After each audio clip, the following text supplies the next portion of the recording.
Good morning, everybody, and welcome to our February 2020 meeting of the Northport Village Corporation Board of Overseers. Today is Groundhog Day as well as Super Bowl Sunday. I believe the groundhog has not seen his shadow, which means that spring is right around the corner. So that's a good thing.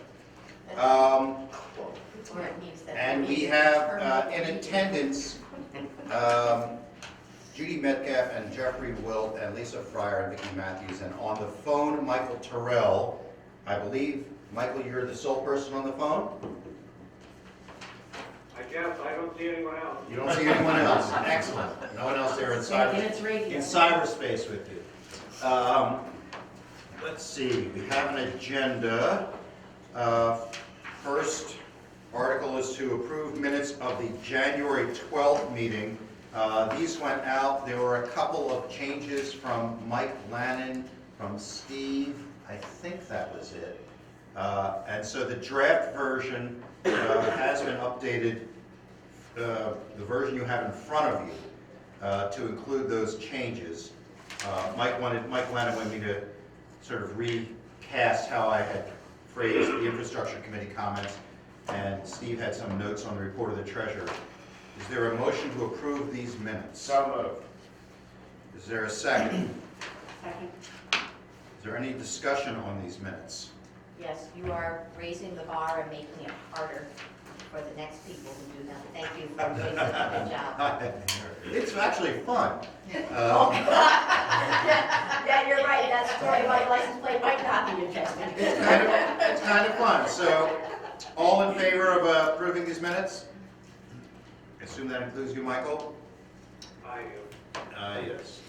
So, that's unanimous. Are there any questions or issues from Bayside residents or meeting attendees?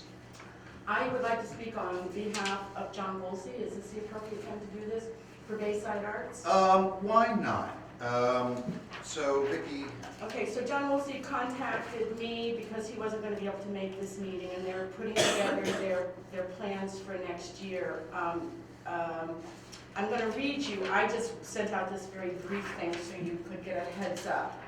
But I'm going to, if you don't mind, I'll read what he said. Bayside Arts is planning their 2020 season. At this point, we plan 4 programs over approximately a 4-week period, and are exploring a 4-week children's series, likely 3 films and 1 live performance during the same period. We have 2 requests: that we be allowed to install our set a few days before the first performance and remove it in a timely fashion after the last performance, as we did last summer. As I have pointed out previously, the set was not designed, nor can it be modified in a way that will make it possible to install and strike on a weekly basis. Furthermore, we do not have the volunteers to do that. So that is his first request. Do you want to discuss that now? Because I know generally there's... Why don't you read the full statement first? Okay. 2, over the past few years, we have mounted our stage lights on light trees standing on the community hall floor. The grant we received from Maine Community Foundation last year, along with funds donated from our members, included a budget item for creating an installation attached to the structure of the building. These funds also contributed to the electrical upgrades of the community hall last summer. This is desirable for several reasons. 1, the light trees are a potential danger to audience members who might run into them, or sharp edges and very hot surfaces, or who may trip over the power cords, which, though they are taped down, nonetheless have to run across the floor. We have temporary barricades that we use, but they are not foolproof. Because the light trees have to be positioned on the audience floor rather than the stage, which is too small, the lights are too low and shine into the performer's eyes so they cannot see the audience. We've had complaints from some performers about that.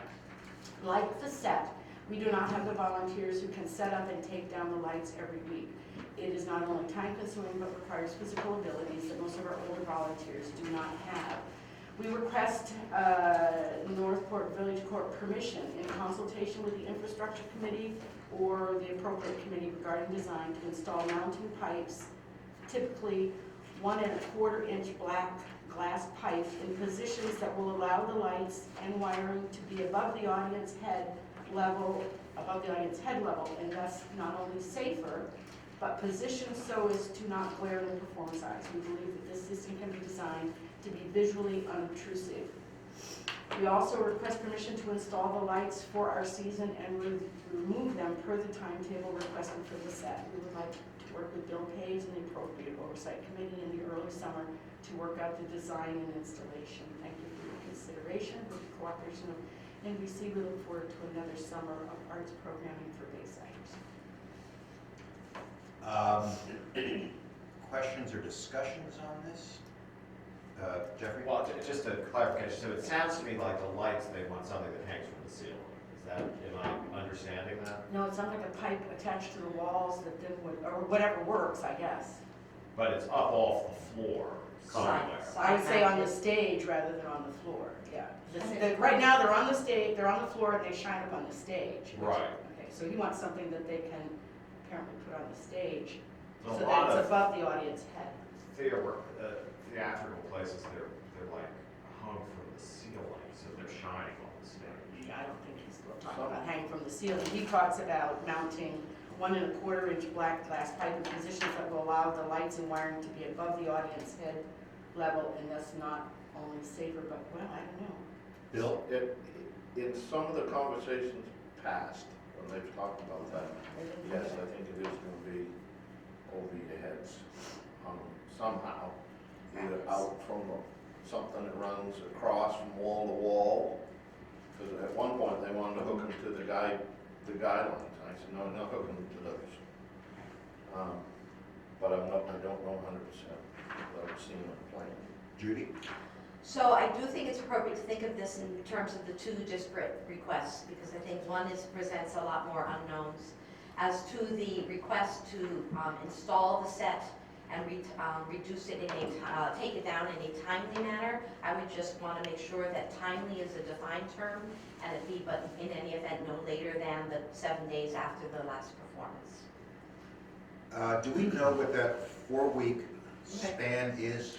And do we know what else happens during that 4 weeks? That was another question I was going to ask. Do we know when that month is that he's speaking of? No, he didn't define it. I think they were waiting to find out if these requests would be approved before they set them in stone, but I assume it's, probably July to August or mid-July to mid-August, which is normally when their performances. Performances normally started out like after 4th of July. So, and following up on something Lisa was referring to, given that we don't have a person who's technically the office manager, are we currently tracking reservations for the community hall? We used to track reservations. Anybody in the community that used the hall had up until April 1st to request, and then outside people, for those weddings and things like that, reserved their times after that. So we haven't met those deadlines. As far as I know. No, nobody but me, that's one of the questions I got coming up. So it would be, this would be the time that we send out that notice to all of the groups in the village, the yacht club, historical society, whatever, and ask if they want, what they want for dates, and then we open it up to anybody else. Have you had any requests for this summer? No. Yoga, all the stuff Not that yet. historically occurs Yeah, there. that's But typical. We that- set that April 1st date because it's typically by March 1st that people start asking. Yeah. We wanted the yacht club and all them ones to get theirs in first. Well, Jeff? so, But no office manager, none of that's being done, no track. I think, it sounds to me like what they're saying is, so, let me back up. I think what we've asked of them in the past is, if you have a performance, put up the set, take it down after the performance. So, and then you have another performance, put it back up, take it back down. I think what they're saying is, we can't do that. And we want to put the set up and leave it up for 4 weeks, so for the month of July. So I think the question is, are we okay with that? Because that is a change from what this body has agreed to in the past. So I think that's the heart of that. Michael Terrell, do you have anything to say on this? I know in the past you've talked about this. I don't. I did see the request, forwarded it to a couple of us now. And I don't, my understanding is they haven't set their calendar yet. Okay. Lisa? Well, just to get clarification, because I'm newer here, these sets, are they on the stage and they remain on the stage? So you can It's close, that- so if you have these other groups coming in, you can close off the stage area? And you Yeah. feel like it would be Oh, yeah. untouched? Yeah, they're- That would be fine. They're unobtrusive to the yoga class and the ballroom dancing and some of the others. They're left on the stage. They're It's white that panels, white yeah. panels. And if No, somebody, yeah, I remember those. and if somebody wanted to use the stage, they push them to the side. That's what they did for our. Steve? Sort of, yes. They have vertical panels that probably violate the safety code that are placed on the left-hand side of the stage on the floor that have an entry point, standard sized door for people to come through during performances. Those are there right along, and they obstruct the exit. And I don't know about the right-hand side, what they do on the floor, close to where the kitchen pass-through window is. So I agree with Vicki that the stuff on the stage probably isn't gonna create any problem for our users. I would certainly recommend seeing those vertical panels removed, and if Bill were here, I think he'd probably echo that sentiment. Jeffrey? One of the, there's the space under the stage, and I think the space under the stage was prepared in such a way that they at least have a place to put those panels so they weren't blocking the exit. Okay, so Judy? has the yacht club had its meeting where they set their calendar? They usually do that in January, have a lengthy meeting. Their times are typically the potluck They're pretty and much set, yeah. typically the breakfast. So typically the last weekend of July. Yeah, they're pretty much. Right, so we know what those are, and we know the stage won't bother that. Historical Society is, as you noted, given till April 1st or so to get their calendar in. We have to make sure that everybody who is the free users gets their voice in. We don't have specific dates. I think maybe we say as to this first piece of it, tell us the range of dates, that 4-week range, and give us more sense as to whether some of the panels can come down, given Steve's reminder that there might be some on the left side in particular that block. I just want to remind everyone that last year, when this removal of the set became again a conversation, Jeffrey was really effective in getting some strong young men to take it down. I really appreciate that type of organization. And then when it needed to be, the taking down needed to be reorganized, John and I were there. So although Bayside Arts is a successful group that works really hard with some of our older citizens, which a lot of whom I am, I think that reaching out beyond themselves has been effective in the past, and it can be effective in the future. We just need someone to tell us the dates that things happen. Jeffrey? So I agree on, we need to know the dates. I would also say, because I was one of the strong young people. Almost there too. Everything's perspective. They're not that heavy. I mean, this isn't, they're not heavy. Some of them are a bit clumsy, but they really aren't heavy. Sure. And, I have the same opinion I had last year when we had this discussion. If we know what they want and when they want it, I think we can get people to help. Now, what I will add to that this year is if we do that, there needs to be someone from Bayside Arts there to supervise, because they got their nose a little bit out of joint last year because we didn't quite do it correctly. Agreed. How we could have done it. Ditto. More correctly, but I'm going to come at this from a different angle, but sort of, it's been said, but I think we have a group of people here who really like what they do. They like planning these programs. It started with the bicentennial. The next year they had 12 programs. Last year they had 8. This year they've got 4 children's programs.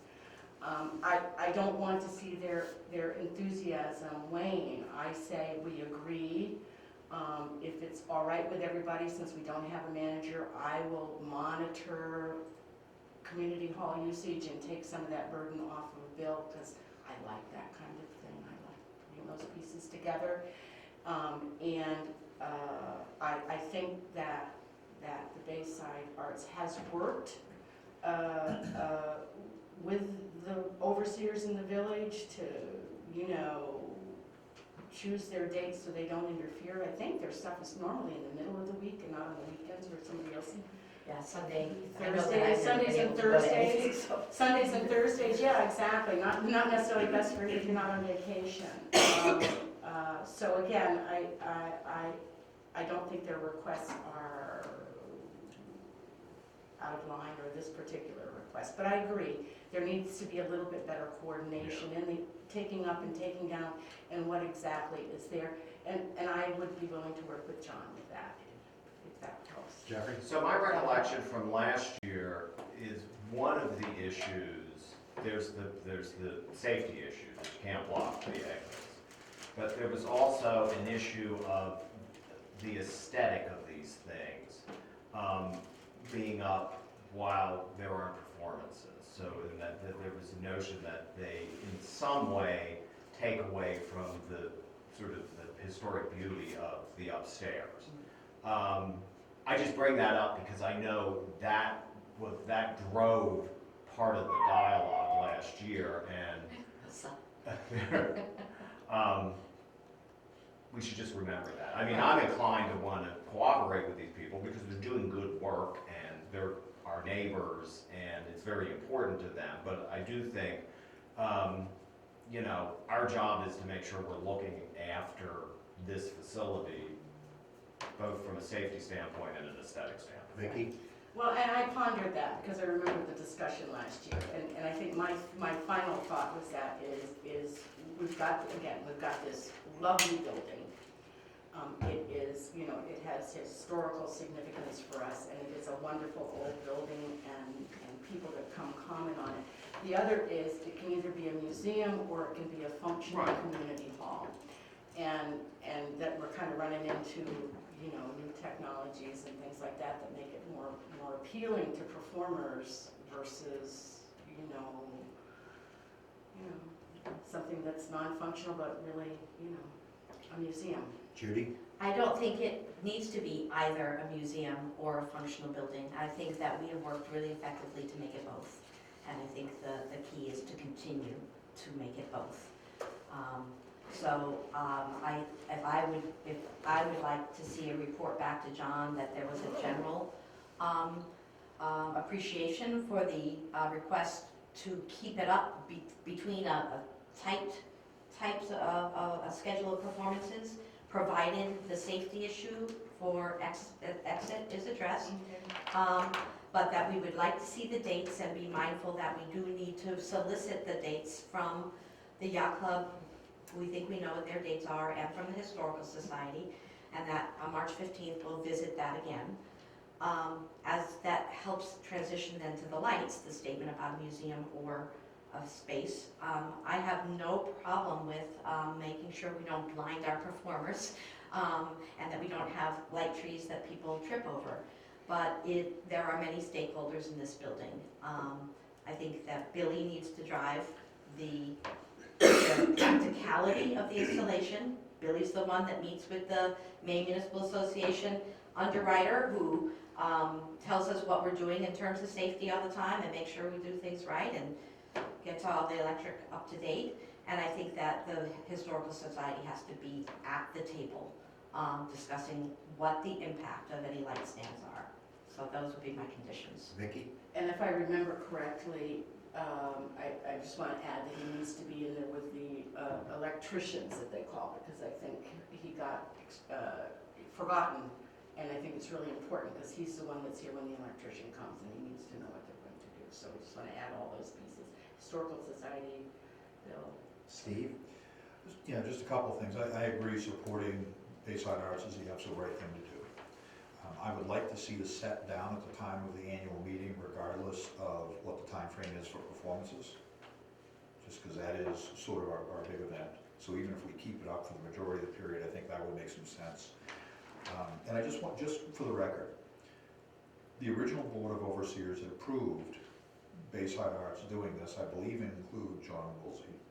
And the condition was they came down after every performance. And it seems to come as a surprise to Bayside Arts, that's been a condition. So just for the record, that was the condition going in. Things change over time, and I'm not opposed to change, but just want to make sure everybody's aware of that. Yeah, I know, it's been sort of bumps and starts, and they hadn't followed it through, but. I just want to say, now we're trying to- yeah, a couple things regarding that. One is that our charter, not even our bylaws, has language in it referring to the community providing, I can't remember the language, but essentially cultural and artistic, da-da-da-da. And Bayside Arts has very capably moved into that space, which was sort of vacant for a long time, providing those opportunities for people who live here in the summertime to enjoy artistic and cultural endeavors. And was extremely popular that first year of the centennial, and I think it's been popular since. I also note that if Bayside Arts is challenged finding people to move their stuff around, that is not the case with the other volunteer organizations who use the community hall. The yacht club doesn't say we can't find anybody to pour syrup. So I realize there's a difference there in terms of scale, but it is not the responsibility of the village or the overseers to make it work for Bayside Arts in that regard. They are the organization who wants to use the space. One of the conditions is you have to figure out how to use the space. And I think we should have them there. I, with some reluctance, would agree that they could stay up the set for that full month, knowing that we don't know the dates yet, which makes me a little nervous. Knowing also that there was a proposal, it felt like a counter proposal coming from Jeffrey, that the sets would be taken down. As long as we knew what the dates were, we could start to assign people to those dates. And I was actually hoping that that was what the overseers were going to favor.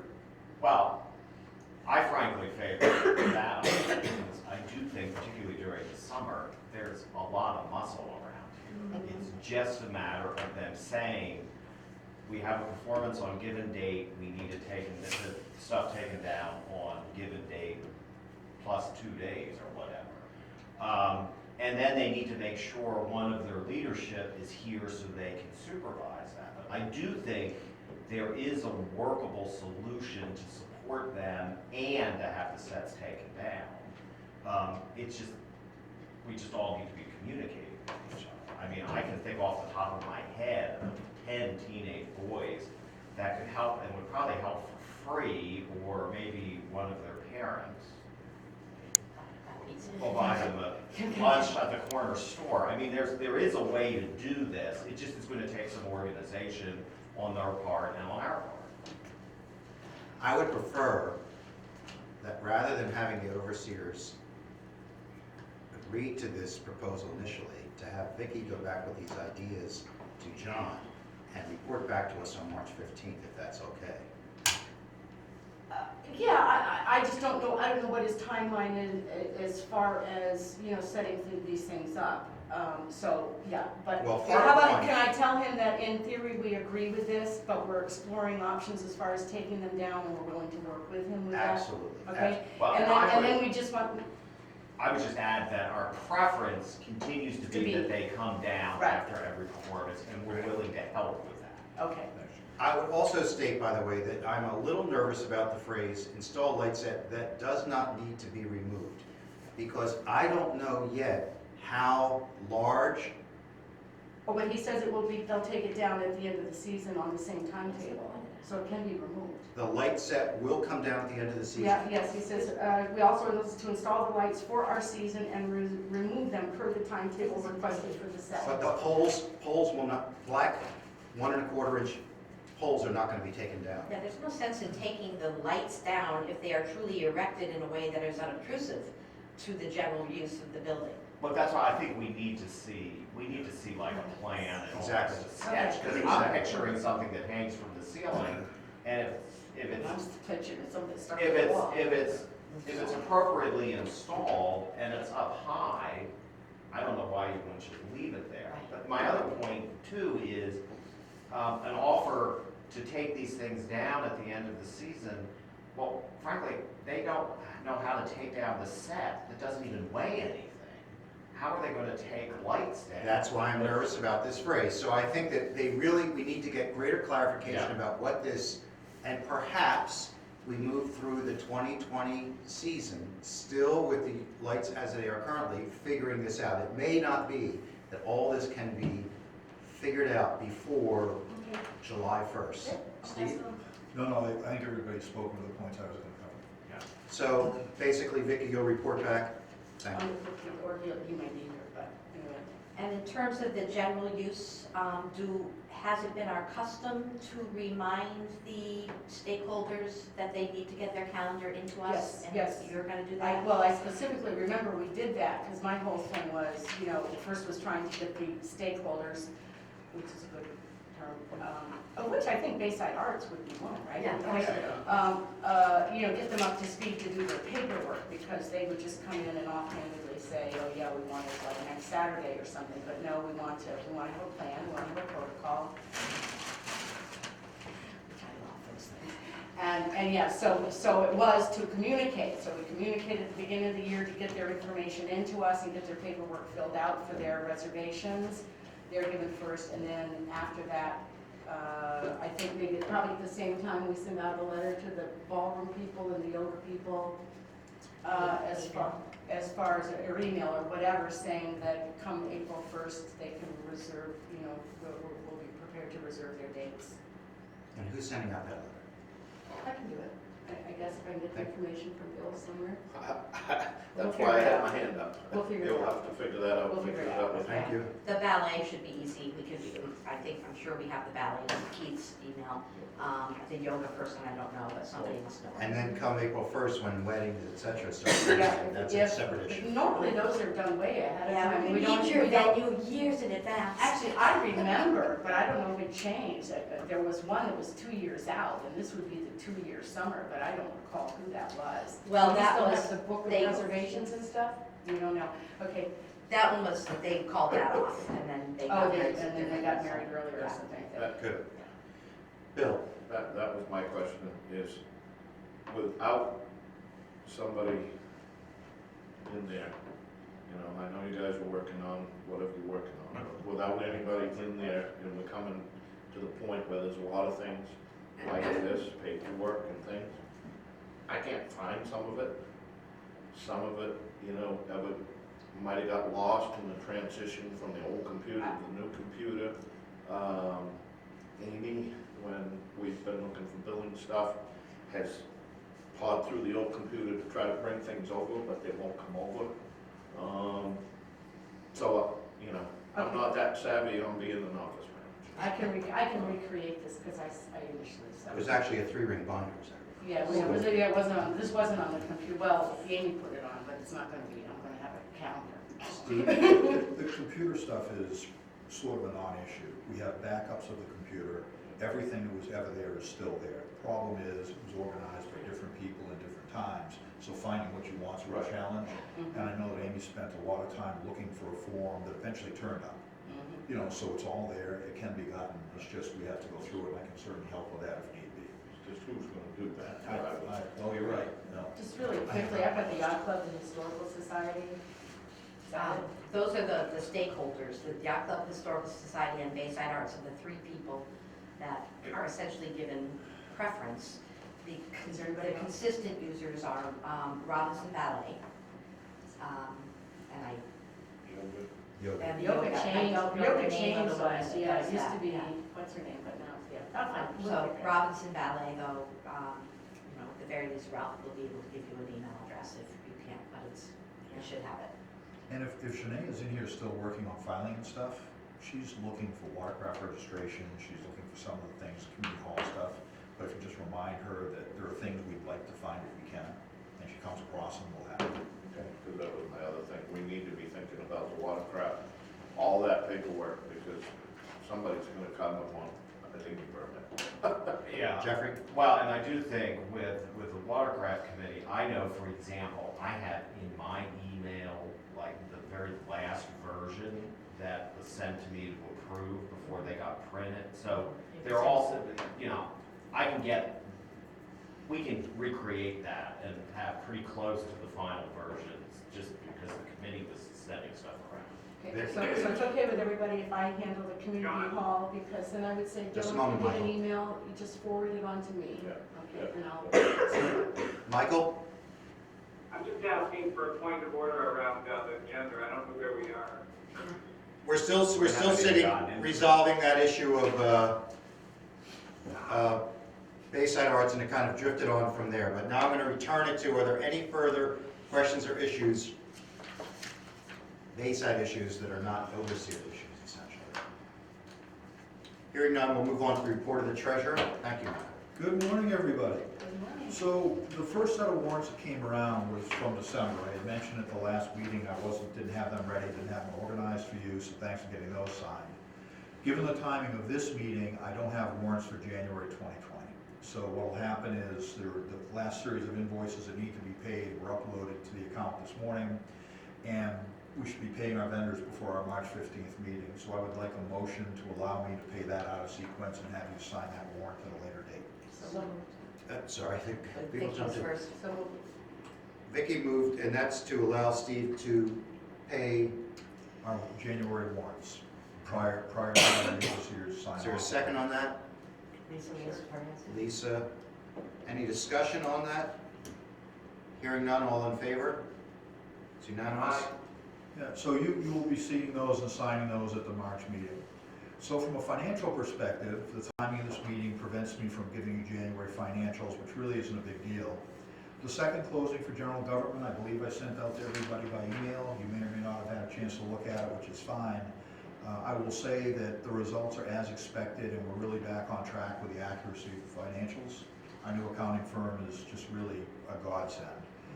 I'm currently working on the second closing for utilities, and I have in front of you all a second closing pre-audit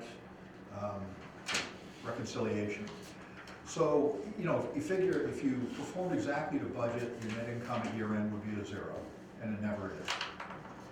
And the reason it isn't this year, and this was expected, was we agreed to use reserves for seawall on North Street, Articles 9 and 18, and did so. It was higher than the authorized amount, but we had contingency funds left over, so we're not violating anything we agreed to do. Our actual draw from reserves will be less than what was originally approved by the voters. So we expected to pull as much as 40,000, we're only pulling 29,000. The remainder, 15,000 plus or minus, is just coming out of contingencies and budget variances. We ended up with maybe $1,400 more in revenue than expected. We ended up not spending a lot of money in roads. That was, you know, it's a double-edged sword. We wish we'd done the work, but we didn't. So we're okay on balance. That's all that says. The part that I do want you to think about, though, is that from a reserve standpoint, we started at the end of 2018, we had $343,000 in reserves, which was really a nice number to have. We spent 30,000 of that plus or minus. This past year, our current unaudited balance is about $315,000, which is still not any cause for alarm at all. What I will say is that in the coming years, I do not see us contributing to reserves. So it's something that we've been building up over a period of time, and I think we're going to start drawing that down for very good reasons. Okay. I also sent you a note on proposed seawall financing and things that are going to happen. It's really good news because it postpones payments, is what the bottom line is. I mean, at some point, we're still going to have a 30-year bond that's going to cost us some money. The initial reads are that the payments will start later than originally anticipated, and that the interest rate will be better than we expected, and that the cost of the seawall will be lower than expected. All those work really well for us, and if you need more detail on that, we can chat about that. An additional benefit is we will not be using, we had talked about using some of our reserves to reduce the bond payment for the first 3 years. That philosophy is still out there for the overseers to decide upon, but it will be less impactful on reserves than it would have been when I was talking about this at the annual meeting. So, new business each year, I create a tax commitment letter, which the MVC president signs, it's done, it's ready to go out in the mail, which authorizes or asks the town of Northport to collect taxes on our behalf. One of the things that we had to consider was, are we going to need to start using those reserves to defray payments? We don't.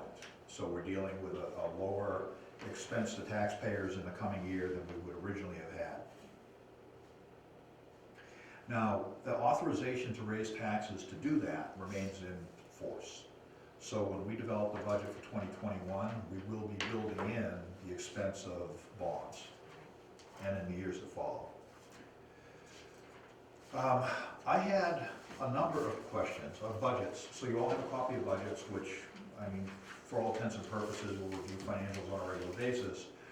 But that should help you a little bit in budgeting for the following year. That's particularly true for safety, I think, for infrastructure, trees, you know, just so you have some sense as to what we agreed to do this year. And I'll have more detail as the year goes on. Would you like to chat about the seawall bid process, since Mike Lannon is not here, and I had a bunch of questions? I think we should, since the reason this meeting was moved from the 16th was so that we would reach a further point of clarification upon the seawall. And Mike's email seemed to indicate that things are moving on on the engineering side, and he felt comfortable in terms of the financial side, but that I agree. Let's answer this question. So, and you may, if you had time to go through the wealth of information I sent you, I'd be shocked. It's complicated. The infrastructure committee worked on it. They did not copy the overseers, so I was on that list, went through it twice. The engineering piece I'm not going to comment on because I think that's very well in hand. And what Mike had asked initially is, do we have a process for bids that we should follow that's used by the Northport Village Corporation? We do for things like parks and mowing, but for something of this magnitude, it always falls to the engineer. And in this Not to the particular, engineer, to the, oh, it does?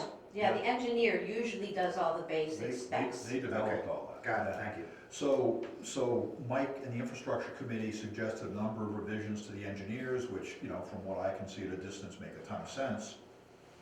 There are some nuts and bolts things within there, though, that I think fall on your plates that I wanted to chat about this morning. And those are really just process questions, because we talk about when people are gonna see bids, how they're gonna see bids, and what we're gonna do. And I sent you a note on this, which you also probably haven't had a chance to look at. But for example, the examination of bid documents, there's a provision for 6 opportunities to examine those bid documents at the village office. So back to staffing, currently, there are people here on Monday, but they're tied up in utility issues. There are people here on Friday, they're tied up in utility issues. And my question is, I don't know how that's going to be managed. I don't know what the thoughts were. And again, this comes from the engineering firm, which is probably fairly typical. We have, you know, 6 opportunities for you to see things. We're gonna do them on a Monday and Friday, and it can certainly be adjusted. But, you know, what I think maybe is an outcome of this discussion is, I can send this information back out to Mike and ask him to see what he can do to help clarify it for us, because he got a copy of this as well, and I'm sure he hasn't had a chance to look at it. So does that make some sense? Yeah, we need to know that someone will be here. Comes back, and it may not need to be 6 times. Who knows what it needs to be? So bidder criteria, they use some terminology that I've never Can I worked ask, with. I'm sorry. Go ahead, Jeffrey. Just clarification on actually reviewing the bids. So, do we just look at the bids as they come in, or is it kind of a sealed bid where everything comes in? I'll get to that at the end. Okay, all right, good. Yeah, it's in here. I'll hold my question. Yep, great. And it's a good question, it really is. So the next one is terminology they use is lowest responsible and responsive general bidder. And I'm sure that's a fairly common term, I don't have a problem with it. The concept is, if I said I'll build a steel wall for you, you'd probably throw me out, and rightly so. So we want to make sure we get people that have the capability to do it. What I'm not clear on is who determines, or how do we determine that the bidder meets those stated criteria? And the criteria, I think, are kind of loose. From an engineering perspective, they're probably just fine. But that's something that was not clear to me. The other thing that was in there was that this will go to the lowest bidder who meets those criteria. Now, historically, the village has generally awarded to the lowest bidder, but not always. And the example that I used for Mike was, if the 2 lowest bids came from a vendor from out of state and someone like Proc Marine or Farley, who we've done business with, and they were within $10,000 of each other on a 1.4 to 1.6 million contract, would the overseers want to give it to the lowest bidder? Or would the overseers want to support a Maine-based company? Now, that's an overseer decision, and I think you can make a motion that you want to, and so I can read the specific information I have in here. I don't know if you want to defer this to a later date, if you can avoid it, because the bid process is supposed to start fairly soon. But, you know, something, I could send that on to Mike and just say, we need to address this in a way that allows the overseers to make a decision, recognizing that having lowest bidder in there is not an absolute. And let he and the engineers puzzle through what that means. We don't want to be, Judy? we don't want to be bound to, and have not in the past been bound to employ the lowest bidder. The language, the first step of your point, the professional, whatever the language was, that didn't bother me at all. They'll figure that out. But the lowest piece does bother me. Now, there's two ways that I've seen that done. That you can give a preference and state a percentage of range. Nonetheless, you can assign the bid, award the bid to a Maine-based contractor if he's within 5%. I don't like that, because then what happens if it's 6%? But there should be a way to, and I know the engineers have this language, that they can give us the flexibility to not award the contract to the guy who we know is a charlatan, just because he happens to be lowest. So please tell them to. Well, so is there any language you refine suggest that I language. offer? And do the overseers want to approve that language? So if the engineers come back and use specifically that language in 5%, is that that's $70,000? Vicki? Sorry, Lisa? No, and I think not just Maine-based, right, but if we have a relationship with a company and we Yeah. trust them, to me, that's very important. This is a big project. We want to have people we understand and know. Jeffrey? Well, I think it's important that we build into this flexibility for the overseers. So we can, what I would not like to see us do is have this thing so narrowly defined that it prevents us from using the common sense that we actually have. I mean, your example's a good one, but you know, if it's somebody we used before and we have a relationship with them and they're 6.3% more expensive than some stranger, I don't want us to be in the position where we have to use the company we don't really want to use because of the way we design the bid process. So I think, and you know, there's smart attorneys that can figure this stuff out, we just need the language to give us flexibility. Perhaps it's that the overseers reserve the right to award the bid based on factors they deem appropriate, or however, and leave it vague like that, and then when it... I will ask Mike to work with the engineers and find something and just pass it back. There's a lot of different ways to do it. I agree wholeheartedly. Common sense, a relationship with an existing vendor to me will carry some value. And there needs to be, you know, if 6% is okay, well, what about 7? I mean, That's it's a the challenge. It yeah. really is a challenge. I would hope that what would happen is if there's a bid that is significantly lower than others, it's significantly lower enough that there isn't even a question. But in some of our smaller bids, we've had contracts that were off by $250, $300. You know, went with somebody, but that's small potatoes compared to the sequel. Okay, I have my marching order. Jeffrey, just on that though, I have a timing question. So I'm thinking, we're meeting today, we don't meet again until March 15th. And if you need us to approve language, I'm not suggesting we move the March meeting, but does our meeting schedule work for that? And if it doesn't, how does that complicate being able to release the bid? Yeah, our meeting schedule does not work. Okay, well, that was sort of my thought. And is there a way for us to address that without moving our meeting? I think, try this. We can approve the general outlines of the RFP language you've already sent us, subject to the modifications that we instruct you to incorporate. And so we give you the power to change those. And that way the bid package can be published before March 15th. The one thing that we've defined today that we want to make sure that is modified is to give us a little more flexibility in assuring we can award the contract to someone we deem to be credible regardless of the price. That's one area of revision on what we've already seen. The other area, and you have other ideas you want to talk about, we can work those in. At the end of this conversation, we can have a motion that instructs you and the infrastructure committee and the president to refine the bid with the engineers in this way, that way, and the other way.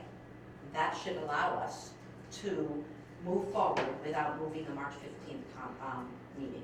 So, And John and I would just interact with Mike to finalize things. Well- Right, that's what I, but I think what we need to build into that, we need to have agreement in those changes by the president, treasurer, and chairman of the infrastructure committee. So we can't have, I don't want one person to Exactly. be able to drive this to a place where we're ultimately not going to be comfortable. I think, So I'm comfortable between meetings if the chairman of the infrastructure committee, the treasurer, and the president agree that it's following the will of the overseers, well, then I believe it actually is. But I'd want the three of you to sign off on that. I exactly, think that's that's my good. intention, yeah.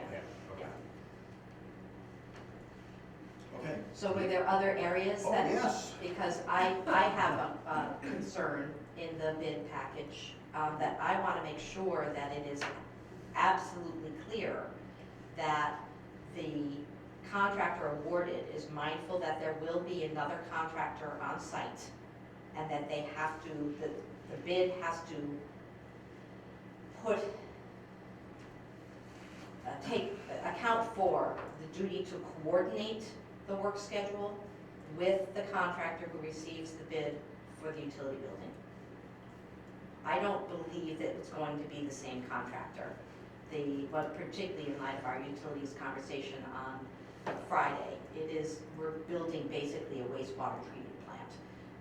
And the person who builds the seawall is not the same quality of person. So we need to have an expression that whatever bid they put together budgets for the duty to cooperate. And that will go into the contract with the person doing the utility building also. As well, right? And then we instructed Durago to incorporate that language into the RFP that we will be looking at in the next, I think we said February. We're going to be putting that out by April. We're opening bids April 1st, so it's published by March 1st, so the final bid package will be approved in the next couple of weeks. Do you suppose they have that language that I could send and say this is what the utilities are insert? Well, Mike's involved in that anyway, right? He's not a utility trustee. Yes, he absolutely is a utility trustee. Yes, he wasn't at our meeting, that's why I hesitated. Yes, what we'll do is, let's get Tim Sawtell to give you that same language that he's incorporating into the Durago bid package. Do you want me to catch Tim? Do you want me to reach out to Tim? Yes. Okay. He might contact Dick first to see if it's okay to do that. Oh, that's okay. I'll just remind him I pay the bills. We won't have any problems. But you like it, I like that about Tim, because he does try to remember that. He doesn't have an open-ended pocketbook. He won't have that language ready until, I think he said, give me till the 16th. I think so, yeah, at least a couple months. February, no, February, February. yeah, A couple weeks. a couple weeks, he said. Okay, we'll see. So, Keep going. bid surety. We have never had bid surety in anything I've been involved in here. Now, all that really boils down to is if you want to bid, you are going to provide us with a guarantee. The guarantee has a value of roughly $68,000 if the project comes in on the assumed budget. What this contract currently provides for is that you can give us money in the form of a cashier's check or whatever it may be, and we then keep the money. and we keep the money until the process is done. And some provisions say we can keep that money for up to 61 days before we refund it to eligible bidders. And if you are deemed to be a bidder who is not up to our standards, Steve Casanos, for example, we have to give it back to you in 7 days. But that's a requirement for them to either post cash or a bond in that amount in the event that they go through the bid process, win the bid, and fail to move forward, correct? And have all, all right, great. So I find it hard plus, but many of these companies have $70,000 in cash that they want to tie up. And the question I have is, can we just require a bond? The only difference that I can see on their side is, if I had $70,000 in cash, I give it to you in escrow to hold, and I don't win the bid, I get all $70,000 back. If I have a bond, there's a cost to the bond, I don't get that back. You know, But isn't that- $1,000 bucks, or, I mean, I don't have any idea. Well, as a practical matter, you're right. But many of these smaller companies can only get the bond if they have given the insurance company bid surety. So it's who they're promising the $70,000 to. So if it's Proc, they have a relationship with the bank, their line of credit serves as that bid surety for their insurance company. It will still pose a problem for the smaller bidders to be able to participate in the. So do we want to be the people managing that surety process, other than having a bond? Because to me, that becomes work for me, selfishly speaking. I don't understand it and don't have time for it. We've not, you're right, I don't remember a time that we've done that in the past. We also have not borrowed $1 million in the past. Correct. Isn't using the bond as a tool sort of the general practice?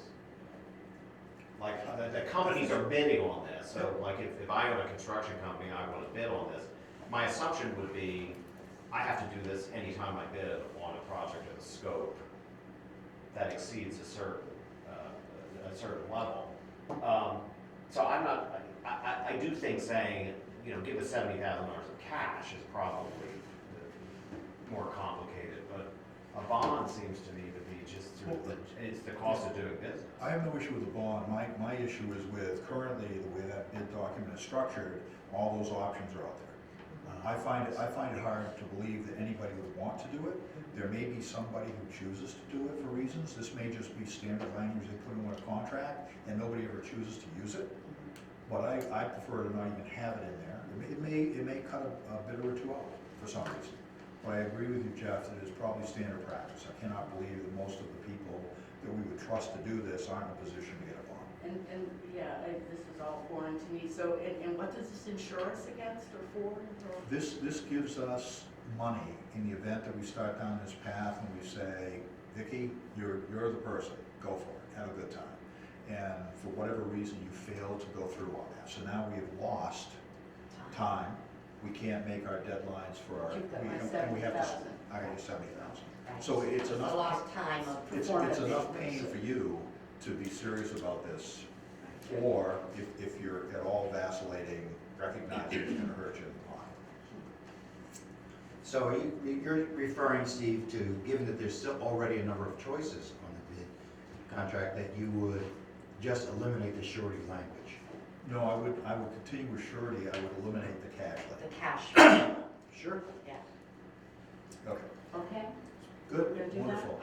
Okay. Substantial completion, Mike is already working on this, but there's a note that says that there's gonna be a payment schedule. The payment schedule is dictated by certain terms.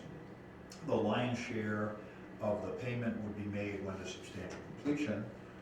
In theory, at that point in time, that is sometime late this year, that next year, all they do is final grading and paving, or just paving, you know, to clean things up, because you won't be able to do that in late October or November, most likely, all of which is good.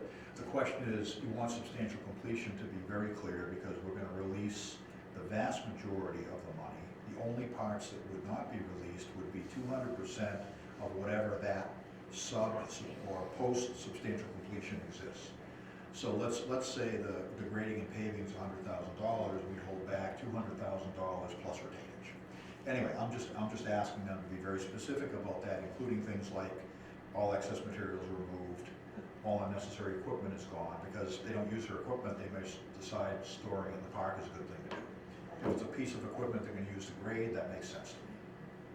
So in other words, delineating what substantial completion includes. And Mike raised that issue as well, he Right. wasn't exactly sure what that was. Continue. Bid opening date is currently proposed for Friday, March 13th at 4 p.m. Now, that is not an overseers meeting, and historically, all of our bids have been opened at overseers meetings or with overseer participation. So the comment I made was that I assumed that we need to do that because opening the bid means we're going to select a contractor at that time. Is that how you would understand it to work? Therefore, Friday, the 13th at 4 p.m. doesn't work. Now, is there an overseer? There's utilities that day. And that may be why Mike's trying to tie those together. I mean, I don't know, but what would you like me to do with that particular? But there's an overseers meeting on the 15th. Change it to the 15th. It's gotta be the 15th, in my view. I think that our audience is going to want to see us open them, see us talk about them, see us evaluate them. I appreciate the goal of making it efficient by doing it a little bit ahead of time and then reporting, because they do take time to look at. Remind me, Billy, about the process. Usually the engineer will do a first pass. Right, when they do the bid opening, the engineer's here, so maybe that's why he wants to do it Friday, because they don't wanna come on Sunday. It's not an issue. Neither- It has to be on an overseers meeting. 1.6, let me, 1.6. 1.3. So 1.3. Usually what He'll happens be with here. our bid, with the bid process that we deal with, is the engineers are here, I present the bids package, the bids come into the office, I present them to him, and then he has his list, he goes down through, because he knows everybody that he sent the bids out to, he checks off his list, he looks at this, they open up the bids, but you don't accept the lowest bid or the highest bid right at that day. You don't do that. The engineer takes that back to his office, all that information, and they go over all the figures, all the numbers, they make sure everything is in line, everything is right, their bid's right, their whole process is right, and then they come back to us, and then that's when we have to decide. They'll give us a spreadsheet to, because although the bid package tells them they have to make sure they do A, B, C, D, they will always put that information in a different way. And so the engineer has to look at them and figure out who got A, B, C, D, reorient it all, make sure it's an apples to apples comparison. And So that was- perhaps he's thinking of that, maybe that's why he says March 13th. Well, Is But is that won't engineer- give them time to do the spreadsheet by March 15th. well, and does it make sense for, so as overseers, we have an infrastructure committee that's sort of tasked to be the lead committee on this. Does it make sense for, with the engineers, the infrastructure committee to accept the bids, hand them to the engineer to then go through this process, and then it gets presented to us on the 15th, but I'm still not sure how that all That's not happens gonna happen between the in 2 days. 13th and the 15th. It's not gonna happen. Well, and I don't know what the thought process was here. I don't know if Mike has even considered this or whether that's something he's bought into. With this discussion, it sounds to me like it cannot be, well, so the bids are gonna be delivered by noon on that day, and they're scheduled to be open at 4 p.m. that day. That's fine from my perspective. The infrastructure committee could certainly be involved in that or not, as long as the engineer is there and Mike is there, I suppose that would be okay to get them open. I wonder if that means the overseers meeting on the 15th should be pushed out a week. And I wonder if anybody's available to be here on that date. I know I'm not, but I'm in Minneapolis the weekend after the 15th. Who's Carlton? Is Carl, that the engineer? no, she's the She's the assistant clerk. assistant clerk. Clerk. You know Carl. She was here, Oh, Smith okay. was here this morning, Oh, so. okay, yeah. Well, so that's So what do we do? another date-related thing.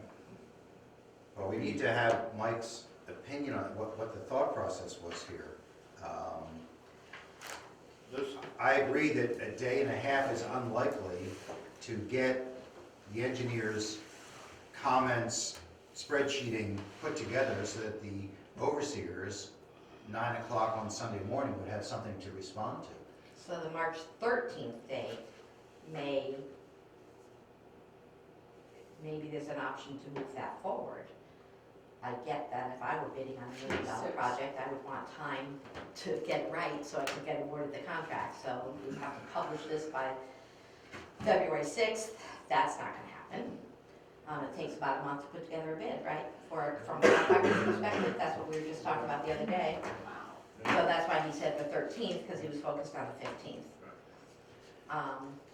I have no objection to Lisa, that. just so you know, the other bids that have been referred to, which are about the lawn maintenance here, or something Right. like that, we get 2 envelopes, number 10 envelopes here. We open them up, they're often from the same company with different names on them. And, you know, we could decide pretty quickly how this happens. This is of a scale Right. that we are not typically dealing with. Well, except we can make reference to the Maple Street project. That's true. And the utilities department does it almost all the time, like Farley, we just did Cove Road.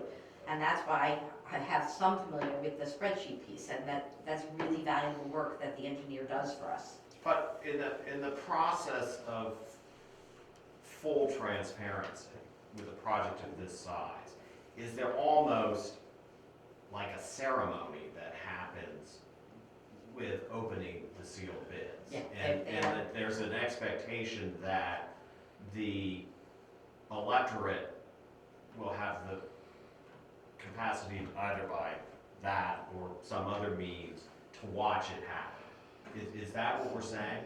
Well, not if there is an expectation that the engineer will have seen them first.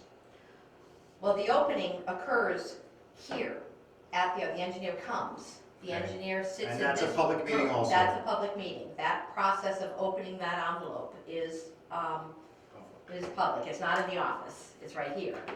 I'm sure that he was thinking the 13th was the utilities meeting, 13th is a Friday, we have our next meeting the 15th. I just don't think, I'm praying we get 4 bids, and I'm praying that they will be articulate. So they will be detailed, and the engineer is not going to be able to analyze that in 48 hours, less than 48 hours. But I thought, I just heard you say that the bid process won't even get started because it takes 30 days to get the bid out. What was that? I was reverse engineering, if we can't, if we don't want to move the 15th, then perhaps we could say we open the bids on the 6th, but then I realized that would mean that the bid would have to be published by next Thursday, 4 days from now. And that's, I don't see that happening. Oh, That's what I was trying to do, was keep the 15th locked in. If we change, then I know all of our time is so valuable. I hate the idea of talking about moving meetings. the March meeting up to the 22nd? Right, Is that what? and I know is that I the- won't be is here, that what- but I don't need to be here. And Lisa's shaking her head too. Michael, what's your situation on the 22nd, just out of curiosity? 22nd. I'm driving, I think I can do it. When's our April meeting? April is, the 5th, for some reason. April's early because, Easter? you know, we push things up and we have, How does April change our timelines for construction? Well, I'm trying to pull up the schedule, so unfortunately I didn't print it because I didn't think I'd need to. Our internet in the building isn't working, my personal hotspot isn't getting us there either, so right now it's not a bright technological future for ourselves. I think the challenge is that you get later in the season and people's schedules fill. So the goal is to get out there sooner. I don't think it would change the ability of the contractor to do the work if the time frame is open. Right. It might cost us more money, or we might find out they are already booked for work. I think those are the 2 risks, as I see them. So, if we, I'm just trying to understand the amount of time we need to give the contractors to do the bid.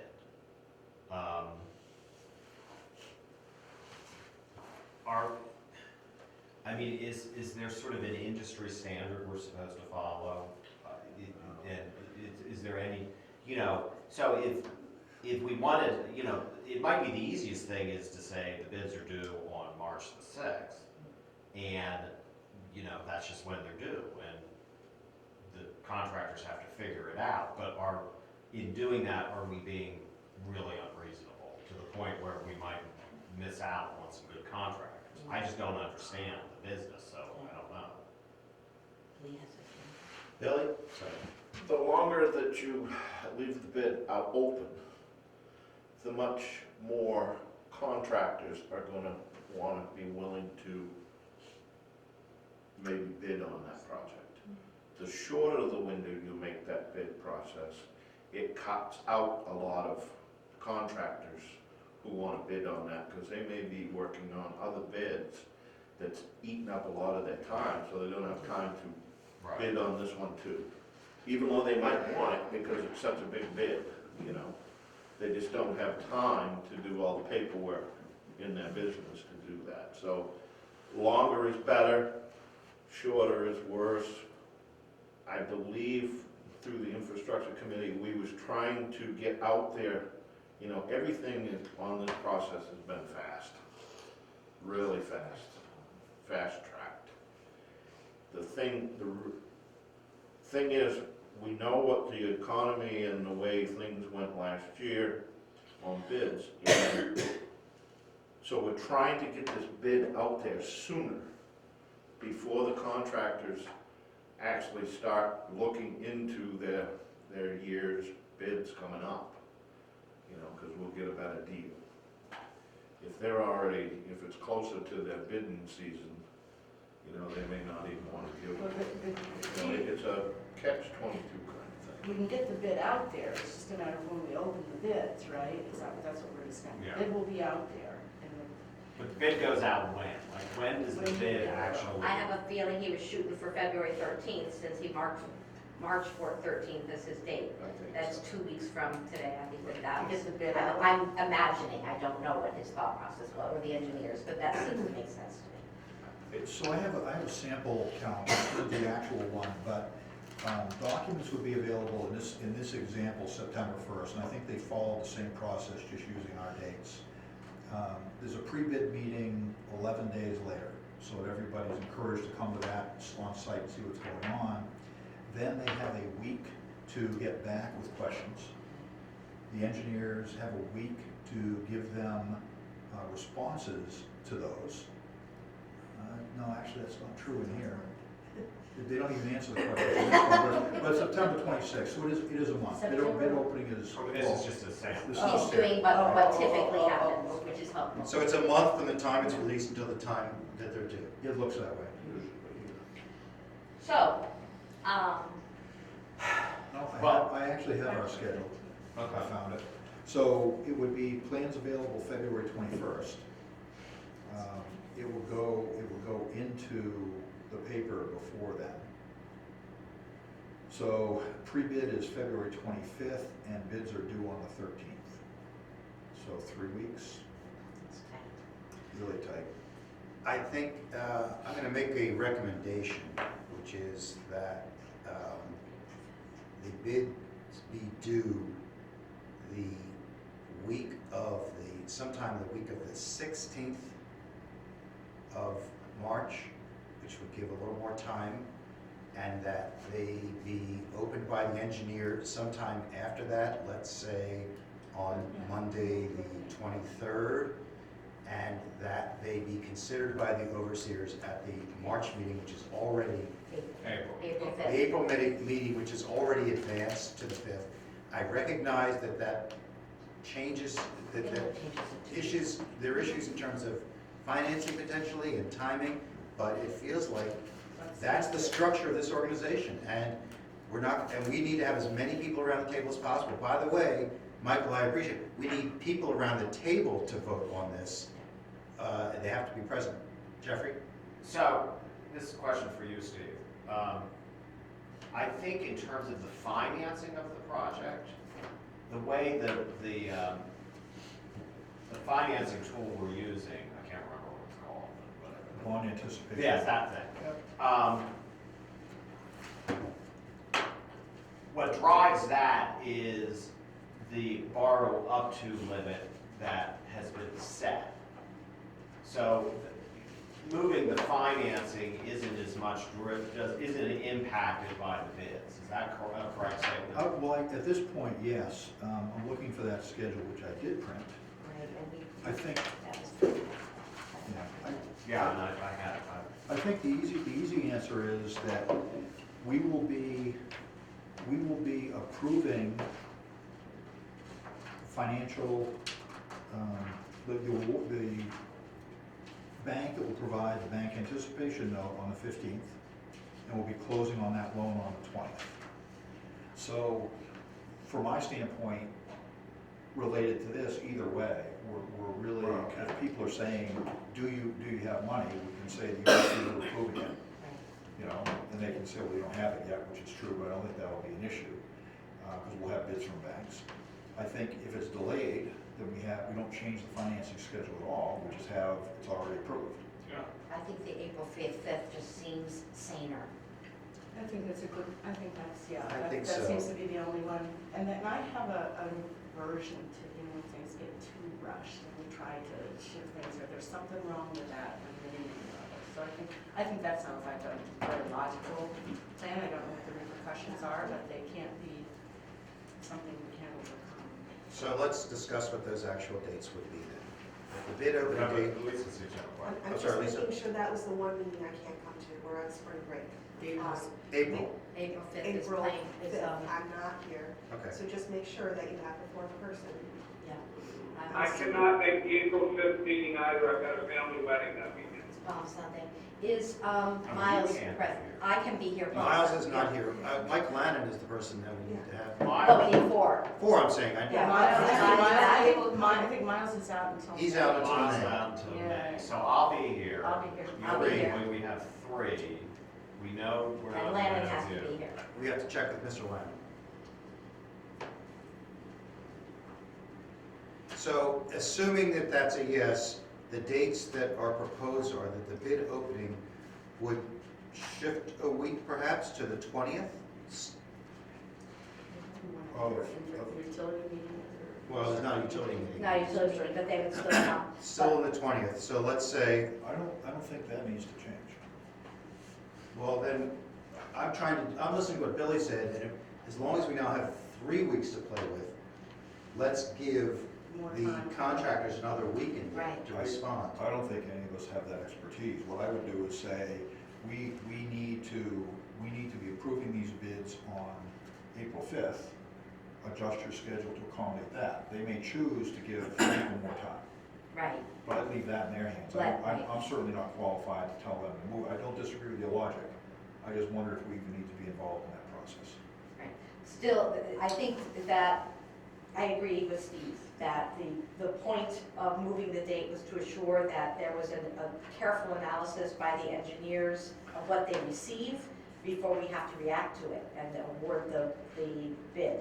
So whatever date they decide, it should be opened so that they can provide us the careful analysis that we need to evaluate on April 5th.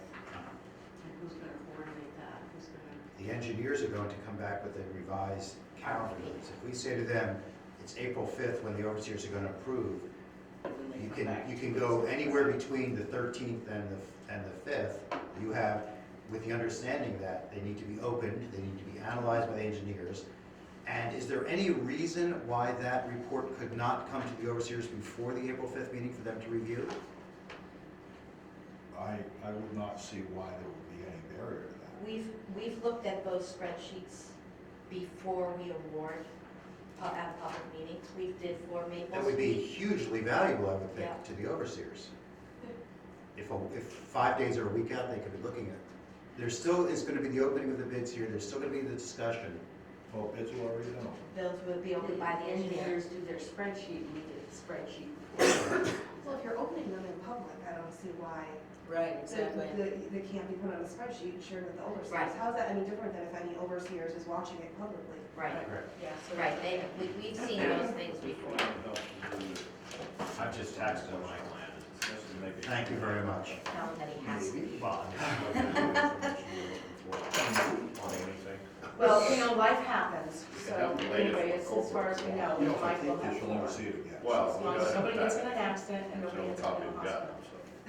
Oh my God. 1, 2, 3, 4, 5, 6 is Miles, so Mike is the other one. Steve, the ball is still in your court in terms of other issues that, Right, you were, you're addressing various issues that you want the bid information to reflect or change, or? That I was, so bear with me as I get back to my note. So I assume that my note that I'm gonna send to Mike is gonna be that the overseers make the assumption that we will not have the analysis complete by the engineers in time for the March 15th meeting, which we understand is done in the form of a spreadsheet with recommendations, ranking vendors, all that other stuff. And it may be that Mike gets back to you and says, these guys are gonna work through the night, Friday night, and turn around a great document. And if they can't be ready, then we're moving it to the 5th. right, But those are the conditions. so, They've done this before, they know what's possible. Yep, they do. Okay, and then signing the agreement, my only comment was, you and Carlton have got to be around, or right, you and Beanie have got to be around. right. Although I suppose Vicky can sign in John's absence, but at 1.6 million. We still do need, you we want still to do need that? Carlton or Yeah, that'd be Clark. The BB will still be in Florida. I think so.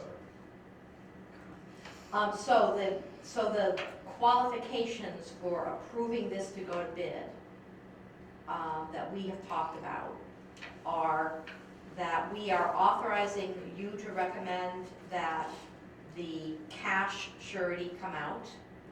We are requiring that the contract be clear, that there be a coordination element, and that we are leaving it to the engineers to define the deadline for opening the bid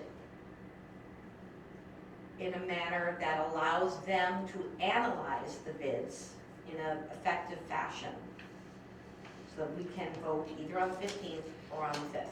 Right, I actually have 6 items, there are a few additional ones. Need to be specific about what substantial completion is. And also that the president, treasurer, and chair of infrastructure committee will sign off on language regarding how the criteria for awarding the bid, Right. revised criteria. I've got the specific notes in this Yeah. too. So I would move They that match mine those, pretty much, but I'd love that to with have those 6 additional items, that the treasurer, president, and chair of the infrastructure committee are authorized to get the bid published. But it has to be on 3 funds, the point. Is there a second? I'd second that. Is there further discussion? All in favor? Any opposed? None? Okay. Give me just a second here. I'm aye on that too, sir. Thank you.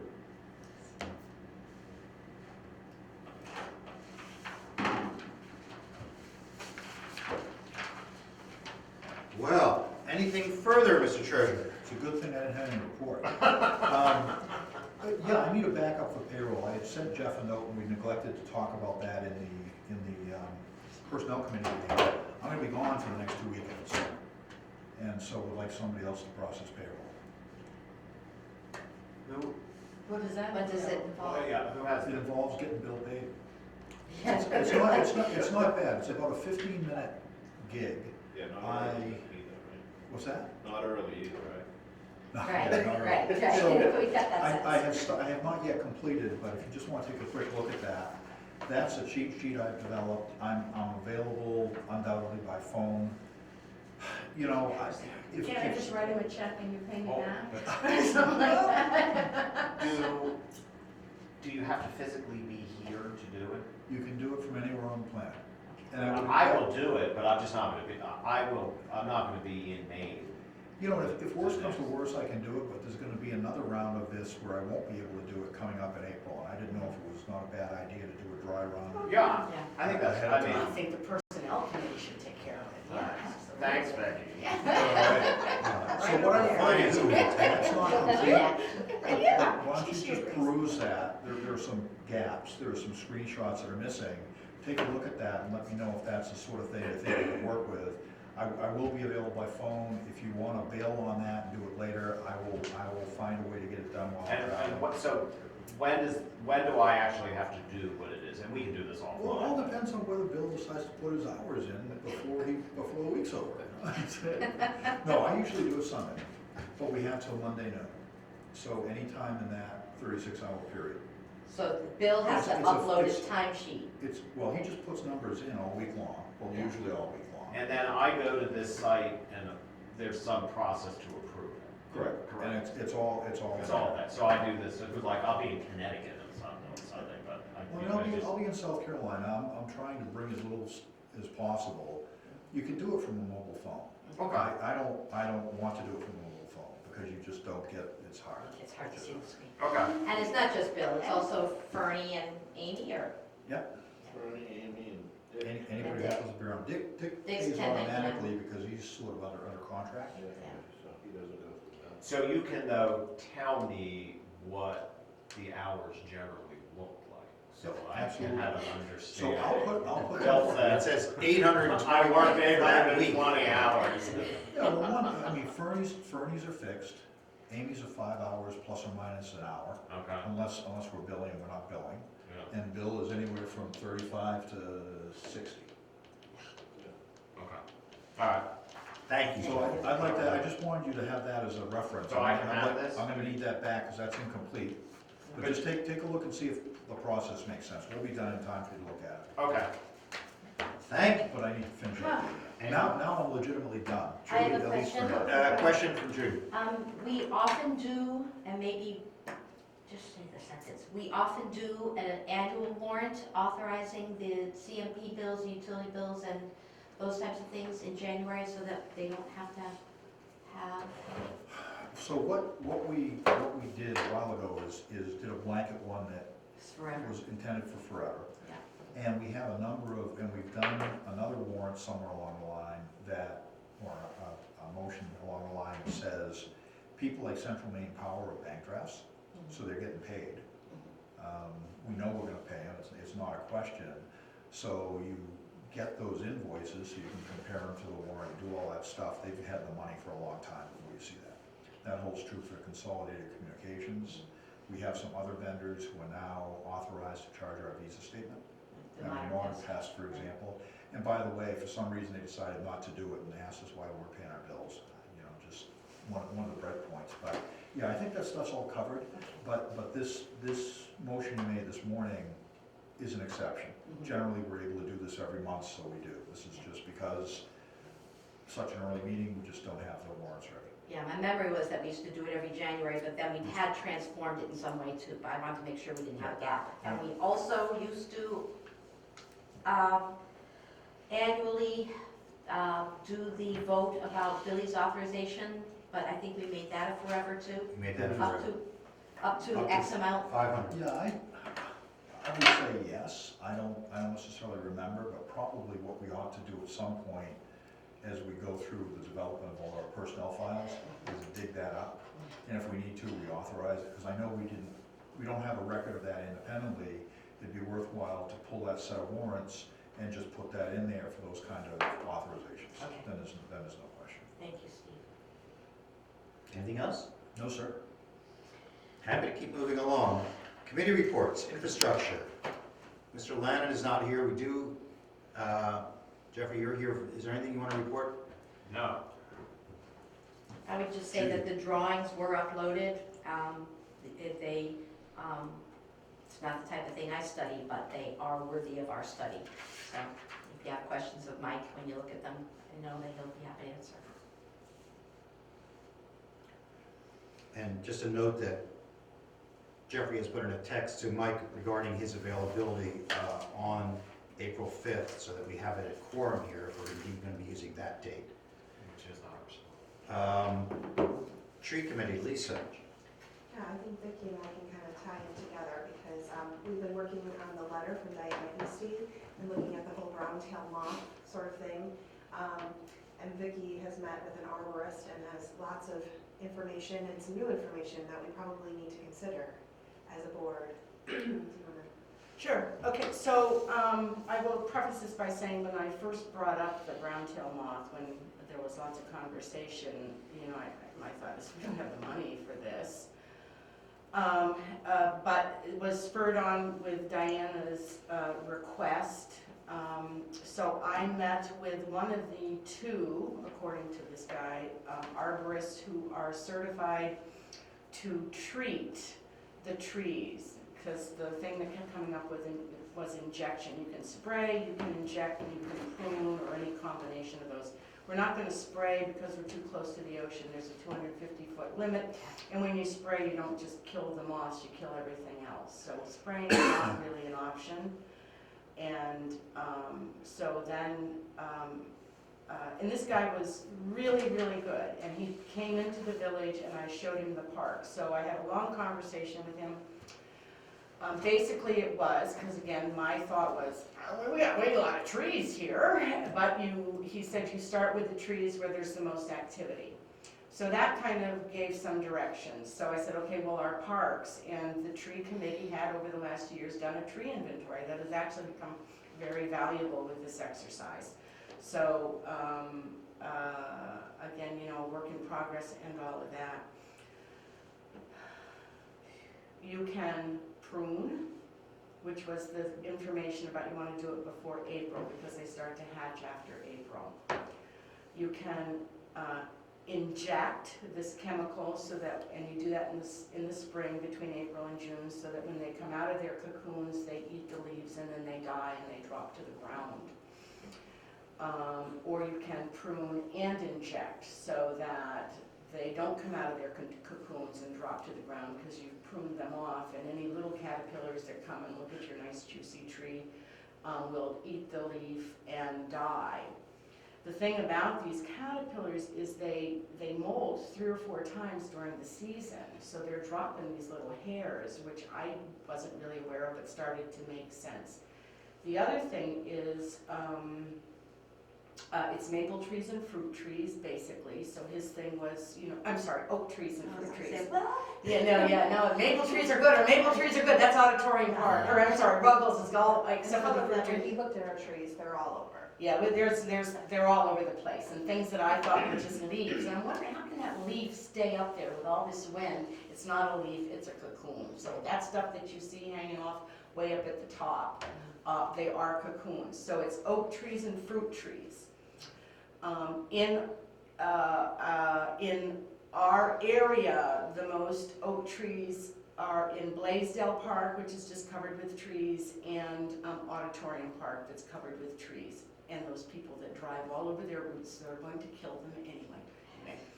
And actually, then Gordon Fuller mentioned the 2 fruit trees in Ruggles, the one between the yacht club, and then there's a little apple tree down there, but it's going to be in the midst of all this construction. I'm not sure what to do with this. So you start there, and I thought, okay, now they can work with this. So he took our inventory sheets because we had measured the diameter of the tree. He uses a formula that is the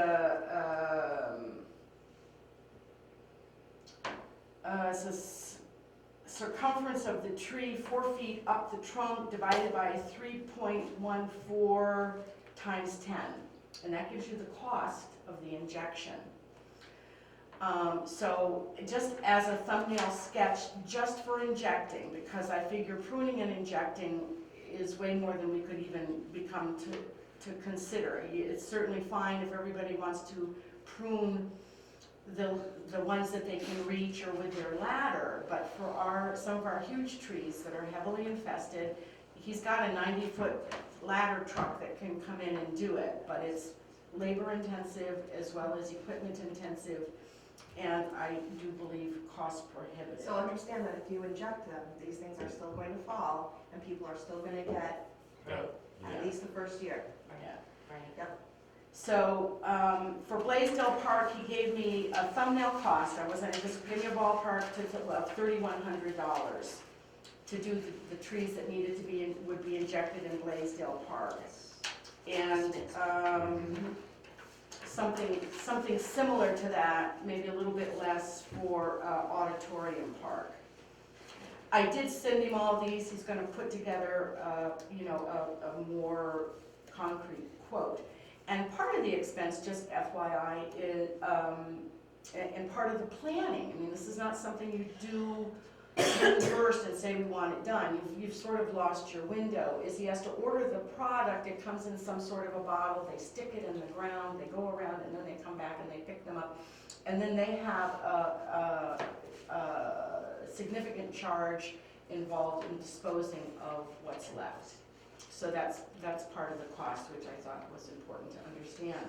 The other thing is that if we're going to, for personal use, he said, these caterpillars, they're building nests and cocoons up under your eaves and around your cottages and stuff. So those people that are really concerned, there's apparently a group over in Lincolnville, Central Exterminating, that'll spray structures. So if for your own personal property, structure spraying is also suggested. I don't know if we want to consider something for that for the community hall. I don't know what the effect is around here.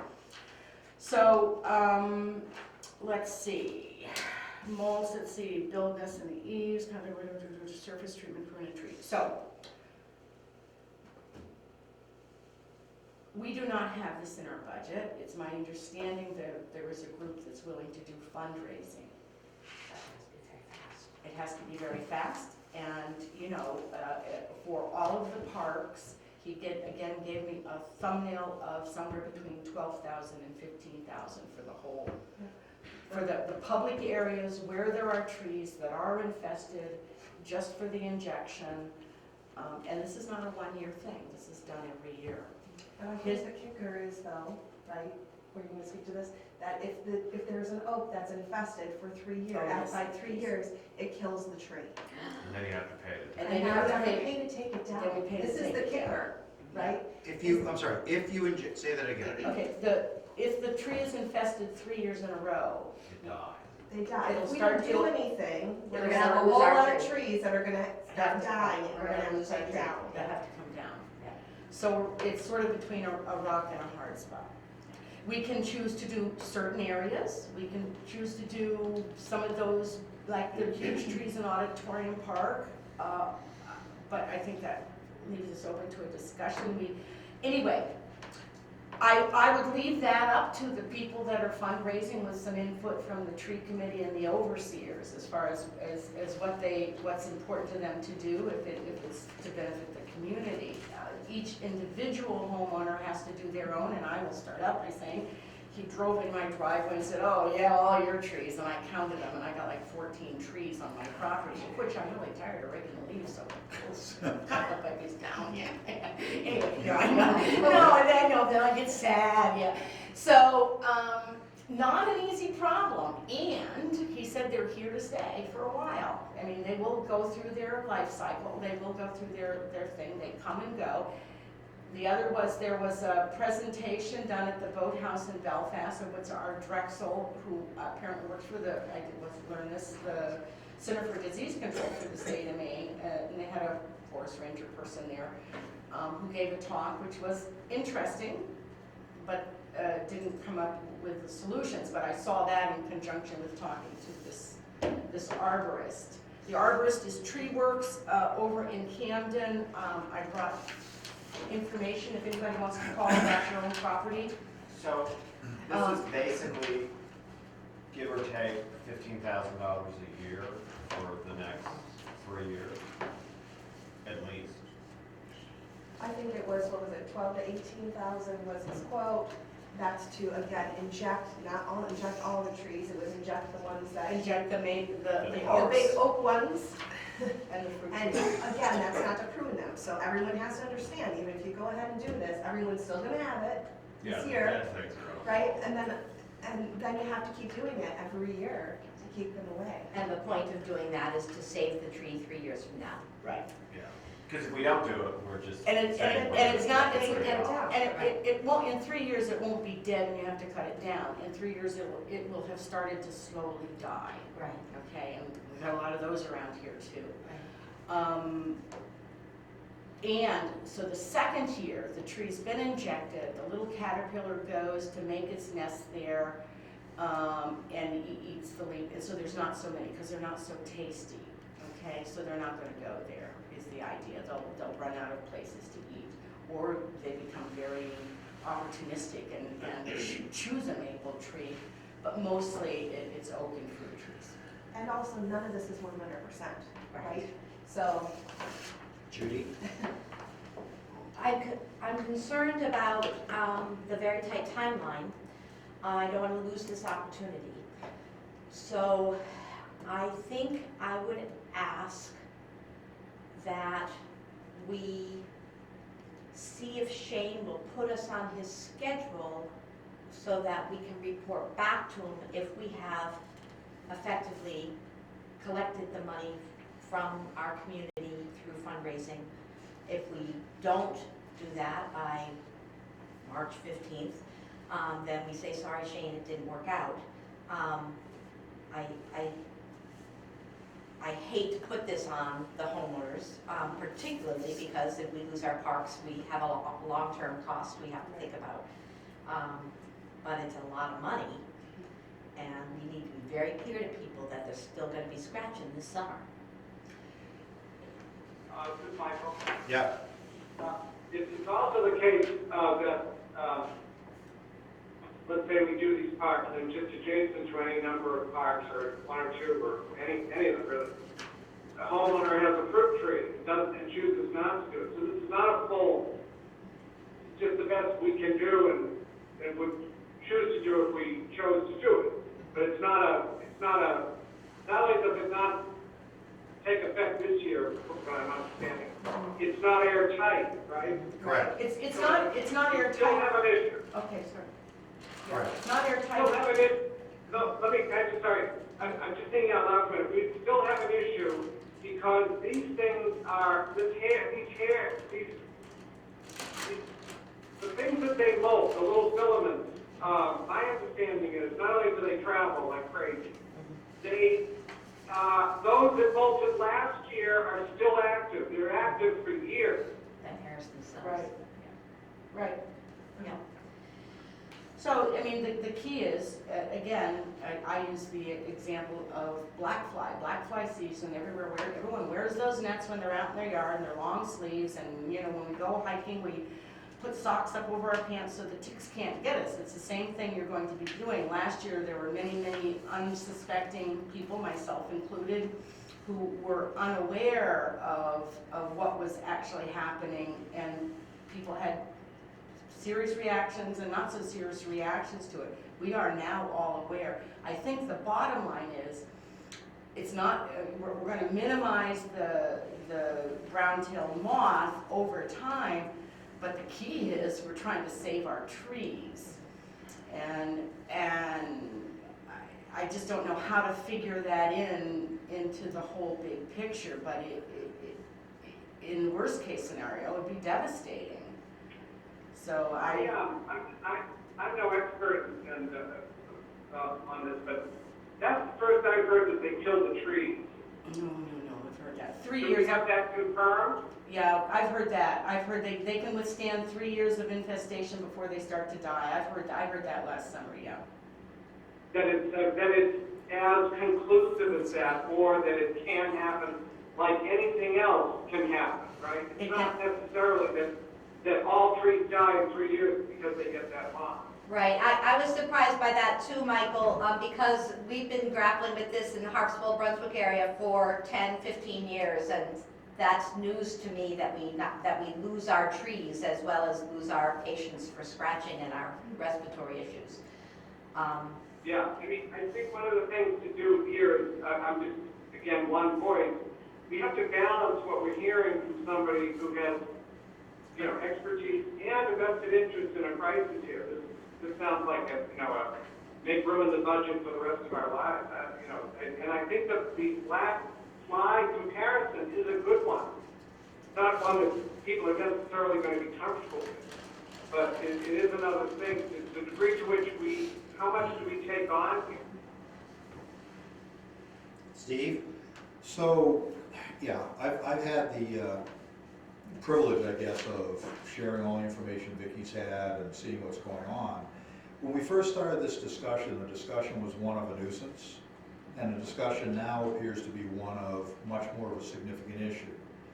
And from a funding perspective, we have reserves that can be used for emergencies. Now, those emergencies have been defined in the past as damage to infrastructure.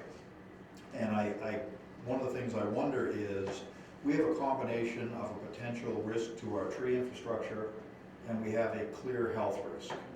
And does that allow the overseers to access funds from reserves to begin this process? And if the overseers wanted to do that, then I think you could have a motion to do that. You could line up the arborist and start the process forward. That would not eliminate the fundraising. I'll come back to that in a minute. From that point forward, what I think you would want to do is have an annual warrant as to whether or not you were going to fund caterpillar, mitigation. And the reason I would do that on an annual basis is that you don't want to just increase your taxes and have them be that way permanently. That if it wasn't working, you could pull the pin. If it was working and you thought it was a good investment, you could continue. And if 4 years down the road, we didn't need to do it anymore, you could stop collecting those funds. Now, Right, because the issue there, Steve, to your point, in support of your point, is these things might die off themselves.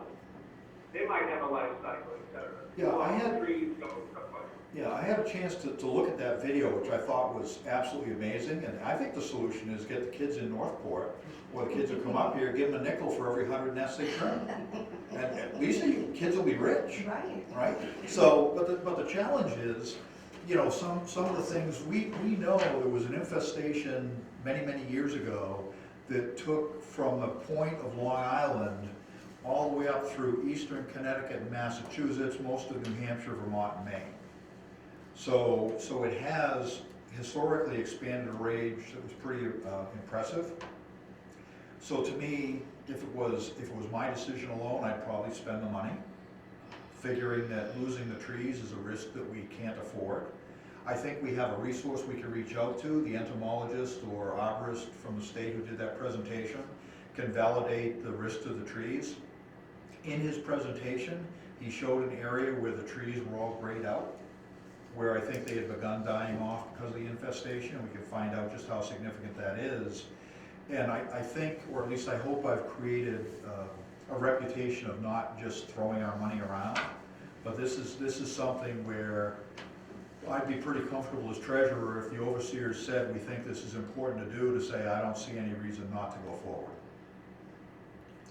So from a fundraising perspective, you don't need to stop that effort, although the fundraising may be just encouraging people to really do the battle with the trees on their property. I don't have oaks right now, but and there's certainly oaks in and about. But the question is, do we do nothing, deal with the continuing health risk and the risk to the trees, or do we start taking some preemptive measures and see if we can make some headway? There are a lot of oaks and fruit trees on public and private property in Bayside. If we spend $12,000 to $15,000 on all the public parks, do those little caterpillars, and do they decide to stay on that tree and just figure things out, or do they say, gee, there's nicer trees 50 feet away, and I'll just go there? And so I question our ability to really control this menace. I agree it is throughout the village. I think we're talking about pockets of areas that we can treat, and as is understood, the trees in those areas, such that in 5 or 10 years those trees will still be there.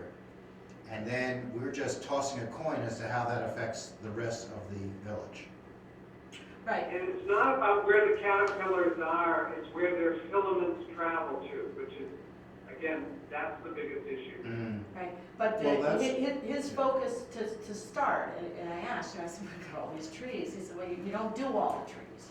You start where the trees are, where there's the most population and other things are. Yeah, Michael, just for clarity, where the filaments travel is the health aspect, but the trees and preserving the trees are a different issue. The filaments have no bearing on that at all. Yeah, I know, they are separate issues. What I'm saying though is to consider, again, just as a point of clarification from where I'm thinking about all these important points here, to consider the health thing. It's not a health thing just because Joe Schmo or Park X has caterpillars in their trees. The health thing is where those filaments travel to, which is quite extensive. Correct. And how they're active for years. The ones that are already embedded in our village are active this year and next year. My understanding. Vicki? The other point I do want to make is he said it was not prudent to prune without treating. Because, it's like your hair, it's just gonna grow back, okay? The caterpillars are gonna find, so if you want to really, fix the problem, it'd be great if you could prune and treat, but don't just prune. All right, we've been talking about this for a while, and I thank you for all this information. It's made it much clearer. It seems either the overseers do nothing for the moment, or they rely upon private funding for the moment, or they determine to allocate some resources. So remind me again, if we're going to do this, when do we have to do it? So when do they actually treat it? Between April and June, when the ground thaws, because they put these things in the ground next to the tree, so I'm assuming the ground's got to be somewhat thawed. And, I'm sorry, I thought we have to sign a contract. So once we decide, we can decide the extent, we might have some leeway as to that amount. I'm pretty sure by the next meeting, he'll have put something together with more, set figures from the information that I gave him. And maybe we can look at some sort of cost sharing thing with donations or something like that. But I would be comfortable with asking this committee to go ahead and start their fundraising. And we can start somewhere. But I do think we Go ahead, Michael. go ahead, Mike.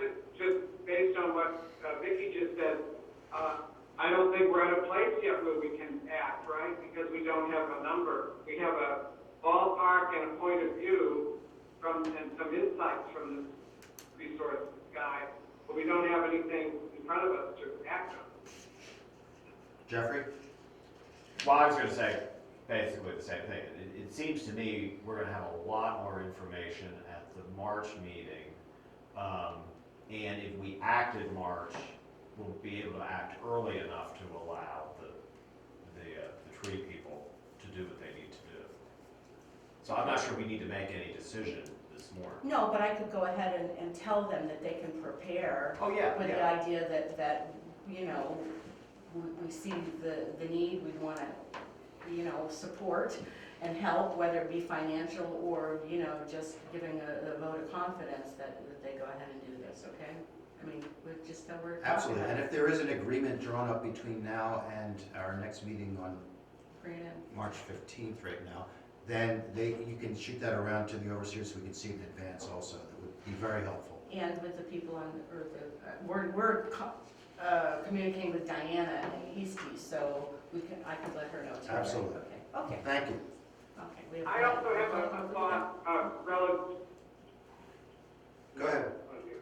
I have a thought on this. I wonder if we also could consider communication to the village about what we know and where it's, not so much what we're going to do, but what we know. Because I think this sharing of the information from this resource and contextualizing it is important for homeowners to understand that they could actually start to think in terms of what they eat. If they have a fruit tree, et cetera, the whole injection thing. I would look to the tree committee that perhaps to put some language together that could go out through Dan on his website. Have you seen that, the Maine.gov, I'm sure you have, because you've done so much work, the brochure that they've done on it?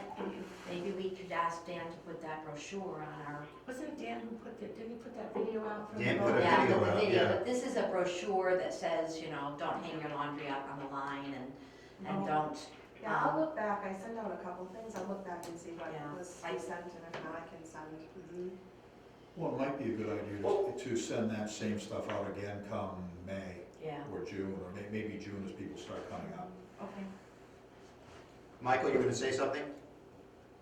I guess, yeah, what we don't want to have happen is sort of, small posses of people deciding to take a hacksaw to someone's tree because they see something, and you know what I'm saying? Yes. But people were very upset last year, understandably. I know I, for one, suffered left and right with this stuff. And there was that level of like, what can we do about it? There were a lot of, I remember various people were doing initial reading on it and then pointing at different things. Yeah, Pointing up, and I thought, we're gonna have, if this keeps up, we're gonna have people on ladders, in vigilante mode. There are already other tree people pruning people's trees in the village. As I speak, there was somebody having their trees pruned when I was going around with the arborist, which brought up the thing of it doesn't make sense to prune if you're not going to inject, because you're just going to be pruning again and again and again because these little things. So anyway, okay. We'll Thank see what you. we can do. Anything else? That's it. That seems like plenty, right? Communications, Lisa. There was just one thing that went out from Mike Lannon, it was the update of the seawall. And that's it. I forgot something. Vicky, If you haven't driven past Marathon Square, speak up, if please. you haven't passed Marathon Square, the stumps have been removed. And then I had an epiphany, I just want to throw this out. Community garden. Raised beds, grow lettuce. the children used to always play kickball in there. And they had a set of rules that they negotiated with the homeowners so they would be respectful. So I wouldn't want to lose that space for the children, even though they're probably all 25 to 30 now. No, I mean, they still do play kickball in That's there. It's right. not, they're my kids and So- their kids, they can also find another new place. So we should be looking at putting something up there then. Yeah, I think that Ned said last time that he would be happy to work with you all about what will be put back there and something that should be put back there. We have to be respectful of people who think that they have a view easement, which they don't. But I would love to see, because the stumps aren't gone, they've just been cut to the ground. They're gonna come back in when Yeah. they have time, or when something happens, I don't know, and they're not gonna remove the stumps, they're gonna grind them. Yeah. But community gardens are so popular these days. Okay, I'll find another spot. How about the fence though? If the Historical Society is gonna repair that fence, do they want to extend it? Okay, you can ask me. I'll ask Joe Riley what Rob's present plan is. I know that Rob and Dick were talking about rebuilding it in the historical. If they could society. just let us know, because then we'll find something to Yeah, plan 'cause appropriate. The tree committee will find something to plan appropriately. Good. Okay, thank you. Finance committee, Judy. Nothing to report. Governance committee? The governance committee met yesterday. I think that we will be in a place of recommending a parking ordinance to you at the March 15th order, that meeting. We are meeting again on February 22nd. We are trying to identify places on public area for alternative parking.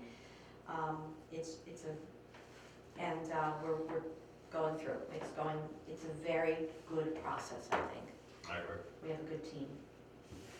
So the plan is to have the parking ordinance presented to the overseers at the March 15th meeting. Right, and then a public meeting after that. Our goal would be to have it adopted in time for the summer, because there will be some modifications of the current parking patterns. Nothing, we're hoping not too dramatic, but at least defined, intelligent, with two substantial pieces that are motivating us. absolutely essential that emergency access vehicles have emergency access. And absolutely essential that the chemical truck have access to the chemical building so that we can effectively and economically deliver chemicals without having a process where right now they can't get down the street. So we are focusing on defining appropriate widths, defining spaces, trying to be respectful of patterns of use, and trying to encourage behavior that might change patterns of use. March 15th is a great time for you presenting that, since now we've pushed the seawall bid opening to the April meeting. So Well, we don't know that yet. we don't know that yet. We're hoping to pull that off. Right. And February 22nd is our next meeting, and we'll know further. We do, we spent a lot of time talking about other places to park, but I think we're 75 to 80% of the way through the ordinance in many I would areas. say, I think that's it. Well, I will say, following up on that statement, Steve's saying we don't know that yet. If we cannot get a quorum for March 15th at all, then we're not going to meet on that date, because I think we're set for I March think we 15th. have a quorum. we have a quorum for March 15th? Yeah, I think the issue with March 15th was, did the timing work? Okay. But I'll be April here. 5th, April 5th rather. April April 5th. 5th, we may not have a quorum for. Yeah, yeah. And so that date may need to change in advance. Personnel, I have here Judy Metcalf, but that's not correct, is it? I believe, No, it's just. Jeffrey, you're the, The new payroll clerk. So we met yesterday. We're focusing on 3 positions and a personnel manual. So one of the things that we're going to be doing is Steve has access to a listserv where we can ask other communities if they have a personnel manual they would be willing to share with us, so we don't have to start from scratch. And we already today have component parts of the manual. It's just a matter of pulling it all together and having some form of a template that we can follow. So that's in process. 3 key positions. 1 is the treasurer. 2 is the finance manager, the responsibilities that would go with the finance manager. And 3 is the office manager. Starting with the treasurer, John is going to be talking to Blair, who traditionally would be the person that would work to find the next treasurer. The committee, in the spirit of being helpful to Blair, has developed a short list, and various and sundry of us are reaching out to those people just to gauge interest. I talked to someone yesterday who said, this sounds like an interesting gig. I'd consider it in 10 years when I'm retired. But that process is moving. The finance piece of this, the finance manager piece that Steve now does, we're taking a really serious look at outsourcing that. At noon today, Steve, John, and I are meeting with a local provider who does that, has an office in Belfast, lives in Searsport. She has met with Judy and Miles, and looks like she could be an appropriate option. So, and the thought is, if we're able to outsource that piece of the finance bookkeeping role, it changes the type of individual we need for the office manager. And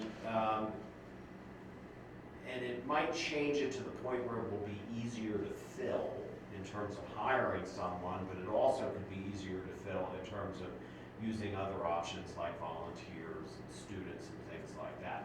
But the important first step is to see if we're able to outsource the finance piece of it, and that's happening today.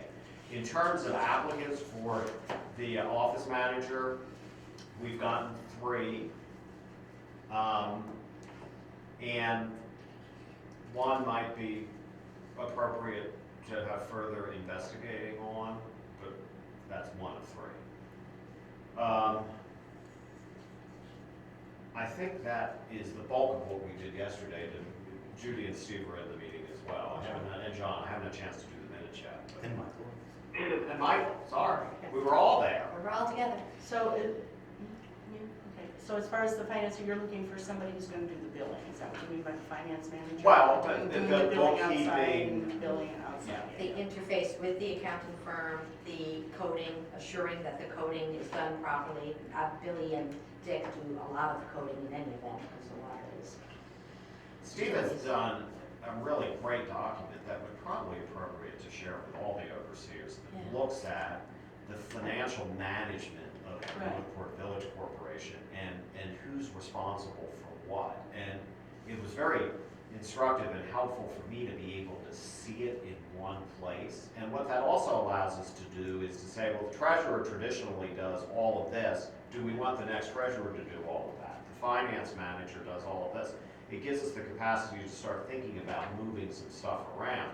And one of the things we might do is some of the office manager things that are financial in nature, we might move out of the office manager to the finance manager position, which would be outsourced. Then the office manager would be the person who answers the phone, smiles at the Be visitors. the appropriate face of the village. Yeah. Not that Billy Page doesn't do a very good job.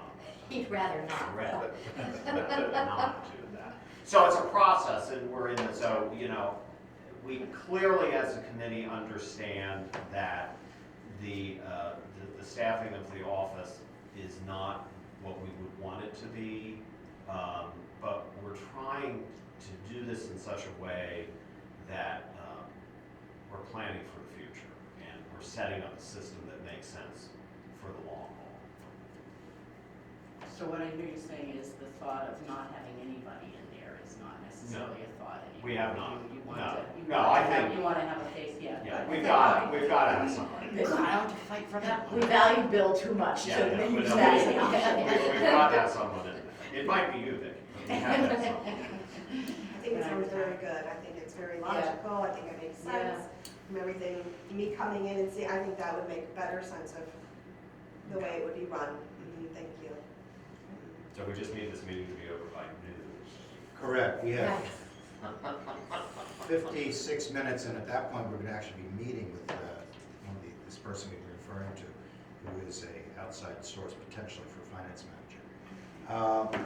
Utility committee. We have one action item. You'll recall that the overseers, last time we met, chose not to adopt the recommended budget that we had presented, the utilities. Sorry, I have late breaking news. I don't mean to interrupt you. Mike Lannon will be in Bayside for March and will likely be in Spain visiting Lucy for the April meeting. We'll return to that. Okay, sorry, I just. No, that's good to know. The ticker tape. Keep going. Sorry. So the utilities trustees took seriously your concerns and went back to the budget, and we put rent back in. You'll recall that we had tried to get you to take it out, but we respected that. Of course, our own 2020 budget had been premised upon including that rent. So you all received Friday evening from Dick McElhaney an email with the new recommended 2020 budget for the sewer department. You will see that it now anticipates the rent as an expense item for the sewer department, and we have reduced our contingencies, which had originally been $16,958 to only $13,958. Nothing else changed, so we would ask that that recommended budget be approved, and I'll do that as a motion. I'll second. Any discussion? Yeah, has anybody had a chance to look at it? Well, So I think, I took a very brief look at it, and I guess the only questions that I have are revenue? Pardon? So revenue, does the current budget include the increases in sewer fees that you had described last time around? Absolutely. That does not need to be approved by PUC, No, it does not for the sewer just water department. does. Water does, Okay, well, but the that's- revenue change. and it's That's about all. $40,000. Yeah, it's That's a a, big it's chunk, I know. big chunk. It's $165 a year more that each household will be paying for sewer. which is $55 a trimester. The utilities will take on the communication on why that's important. Yeah.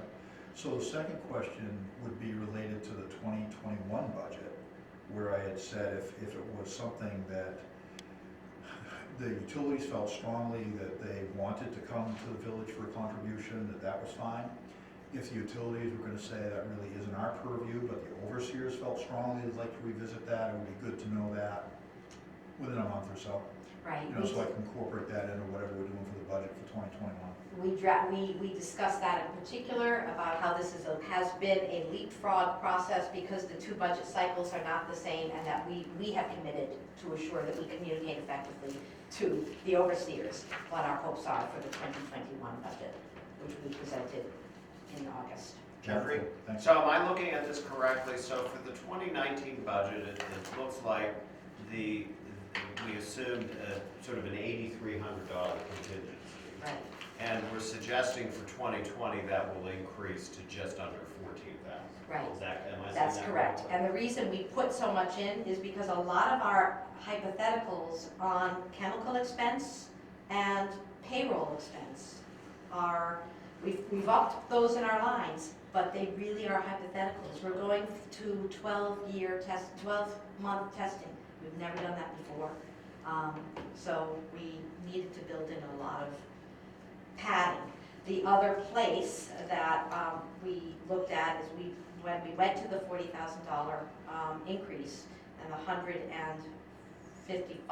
$65 increase is our first pass. This is what we discussed this January, was with only $150 increase.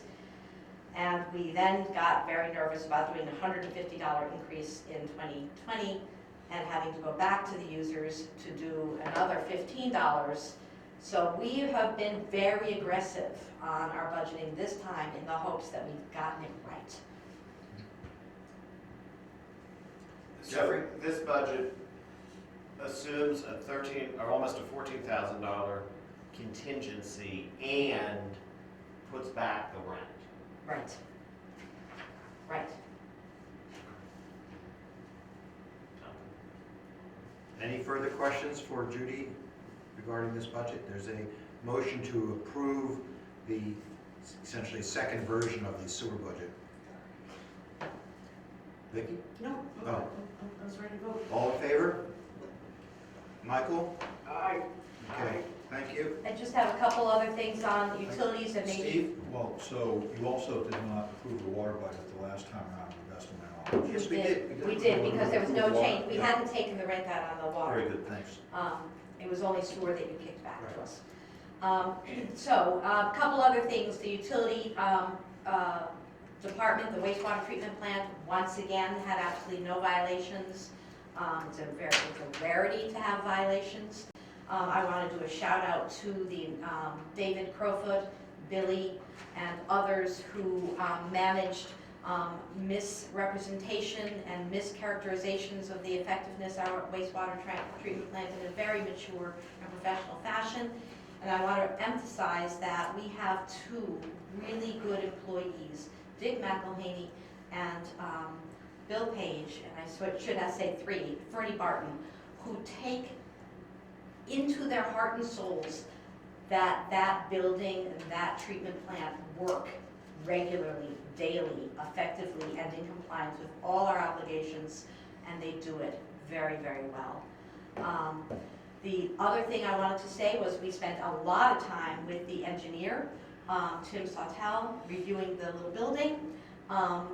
It is going to be bigger than what we're used to down there, but we've made it as small as we can, as tight as we can, and as cute as we can, while incorporating all the things that we have to incorporate. It is a small little building that you would think of as a utility shed, but because it's a wastewater treatment building, there's a lot of mechanicals and stuff that has to go in there. And from my perspective, watching Bill look over these plans and say, yeah, but what about? It is so eye-opening to see the care and attention and knowledge that comes into these reviews. We are putting out our bid. We will be opening it, we will be publishing it. I think we shot for, I can't remember the timelines, but Tim Sawtell knows that it has to include the coordination language that we talked about. We'll get that language to you. A lot of good work was done on Friday, and I appreciate the work of Bill and Jim in particular. Thank you. Question, Vicki? how is Fernie? Bernie is, the doctors, he's doing great. The doctors told him that next week he'll be fully on board at Belfast. Yeah, I believe fully on board, but on a very limited, He's still on restrictions. yes, still on some restrictions for lifting. But Is he back to work then? Is he, what was decided about that? Was that? We don't, okay. Okay, I just want to say one more thing. That it was a very active last 30 days with this information that was coming out of Belfast. And I, for one, want to say extremely disappointed with Mike Hurley, who was the emphasis of all that. And I thought that our utilities committee and everybody did a wonderful, wonderful job. And we all kind of know whatever the precipitating things were about this, but I can't express how unfortunate I think that whole situation was, and how disappointed I am with somebody of his stature. I'm done. Okay. Safety Committee, Michael? Hi, it's an off month for us in terms of an update. You recall that we have this issue that we're looking to address, and we are addressing, we just don't have a report and clarity and recommendations of police Right. staffing. Mm-hmm. Ben Colco, just to remind everyone, Ben has a full-time job and may not be able to give us the hours. We have a committee meeting coming up in 2 weeks. We'll have by then a proposal to review, and then we'll come back to the overseers in March with a point of view on that. Michael has done some legwork on it. I just need to get with him, and I've been traveling, so we've missed each other. And he's got a few other candidates. He has talked with Ben. Ben would not be, obviously, we'd love to have Ben back, but he would understand if we couldn't do that based on his availability. So we don't have anything yet on that. Also, we're refining language. I think we have close to final language for the sign, to hand to Bill, to have Bill do the sign to the dog. But yeah, we don't have this, a short update this month. Got it. Any questions for Michael? Waterfront Safety, Jeffrey? No committee, no report. The committee's going to be meeting later in February to get organized for the 2020 season.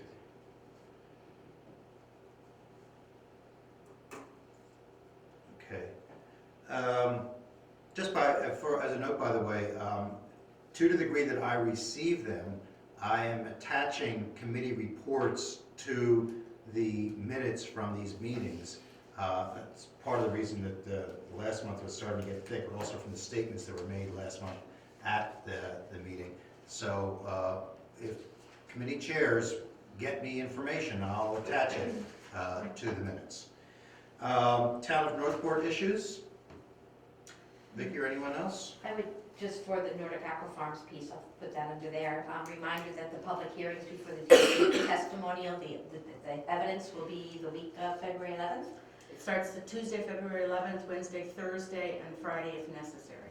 And upstream, I am delighted to have learned that upstream, with whom we have aligned because of their logical way in which they've asked questions, has retained counsel. It's Curtis Thaxter, which is a brilliant law firm, but Rebecca Klotzel is a Bayside resident, and she is an associate at the firm. So I learned from her on Friday that you are well served by Curtis Thaxter. Great. And so in turn will NBC. Yeah. as an addition to that, Tuesday evening at 6 o'clock, they're opening, the DEP is opening up to public comments. There are the groups in town, a variety of them, for and against, are getting their people together. So we anticipate a large number of people. They'll limit the length of time for the comments, probably dependent on the number of people. But it should be a lively conversation. And busy. This is all at the Hutchinson Center. Yes, the council from Curtis and Baxter is Kristen Racine. And she is meeting with our expert witnesses this Wednesday. So it's all a go. We've got some great information. And the other, it depends, I guess, on which side of the fence you are, but basically upstream again is one that if they're going to do it, let's have the right information and the scientific approach. The planning board in Belfast closed their hearings, and they closed them with a final question of going around to each of the planning board members, asking them if they had any further concerns. Each of them mentioned concerns that upstream had brought up. Some of them were brought up by several of the planning board members repeatedly. They've asked for additional information, third-party experts, which is most appropriate, and concern about insurance and stuff if things go awry. So we don't know how that will all pan out. But the fact, after much you sit there, because they just listen. And so you don't know if it's sinking in, but they heard, and so that was very positive. We're feeling quite positive. Vicki, I'll note that when you say that the Curtis Baxter attorney is meeting with our expert witnesses, that's not the Board of Overseers. No. That's Upstream Watch, and just to remind everybody that the Board of Overseers is aligning with Upstream Watch, but is not at all really casting votes or decisions in this process yet. We are Right, agnostic. and we're not asking you for any money. Yeah, I think we have intervened because we have no money budgeted. We could not effectively advocate one way or another. So thank you for getting Curtis Baxter. Report of the President. One other quick Go ahead. town Northport. So we had a temporary agreement for them to deposit our taxes. They have asked if we'd like to continue. I told them yes, they're gonna revisit that with the selectmen. Oh, good, thank you. Because it worked really well for us, and I don't think it was painful for them. They have not invoiced us for any expense, which I asked them to do so. Good, Thank you.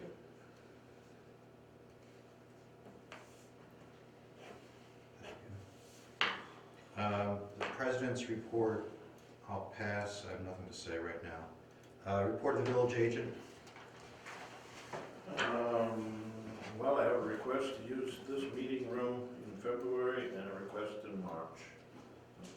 Don't know whether I just talked to Vicki about that or not, but, so I have a request on the 8th of February at 1 o'clock For who?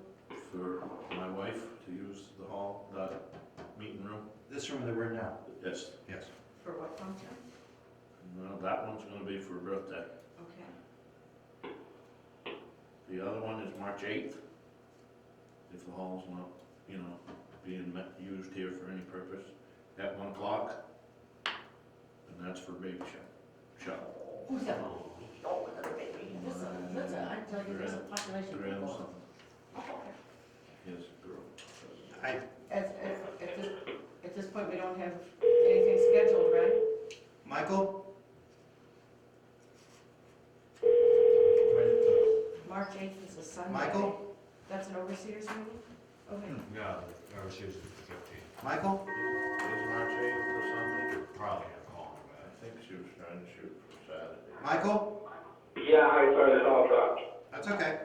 We got you. March 8th is a Sunday, so maybe the 7th? Okay,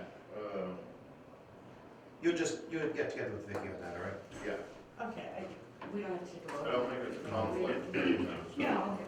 Just we'll get a calendar together. Yeah, okay. I didn't know whether this was a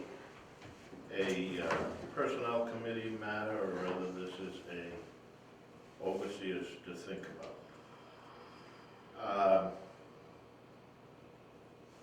probably is personnel.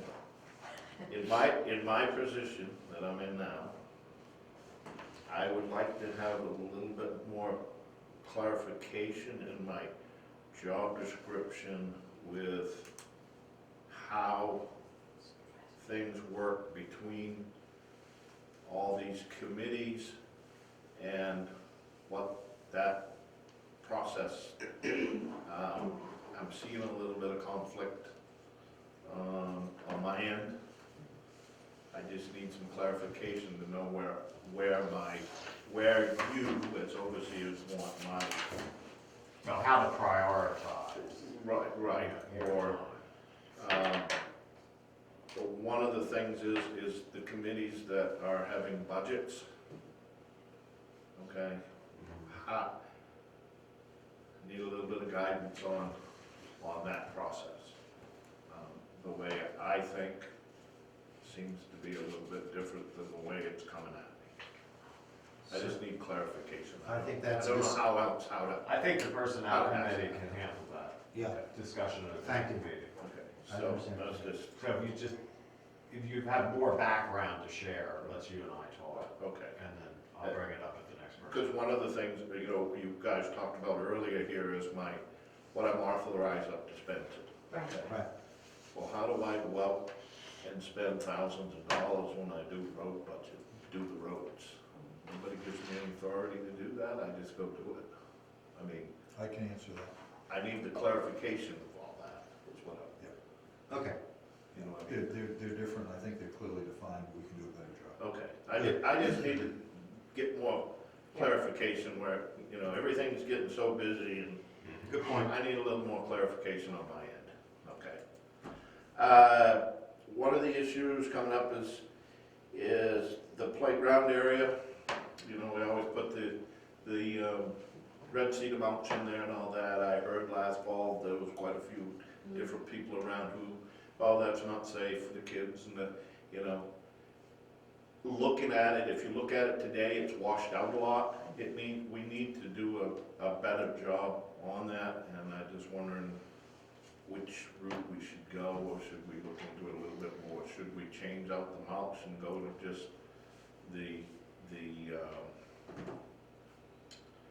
I call it crusher dust, like we put around the merry-go-round and that, make it all crusher dust, or do we just continue on with what we've been doing? Lisa? There's gonna be an expense there this Right. year, because we gotta do it, really dig it up this year.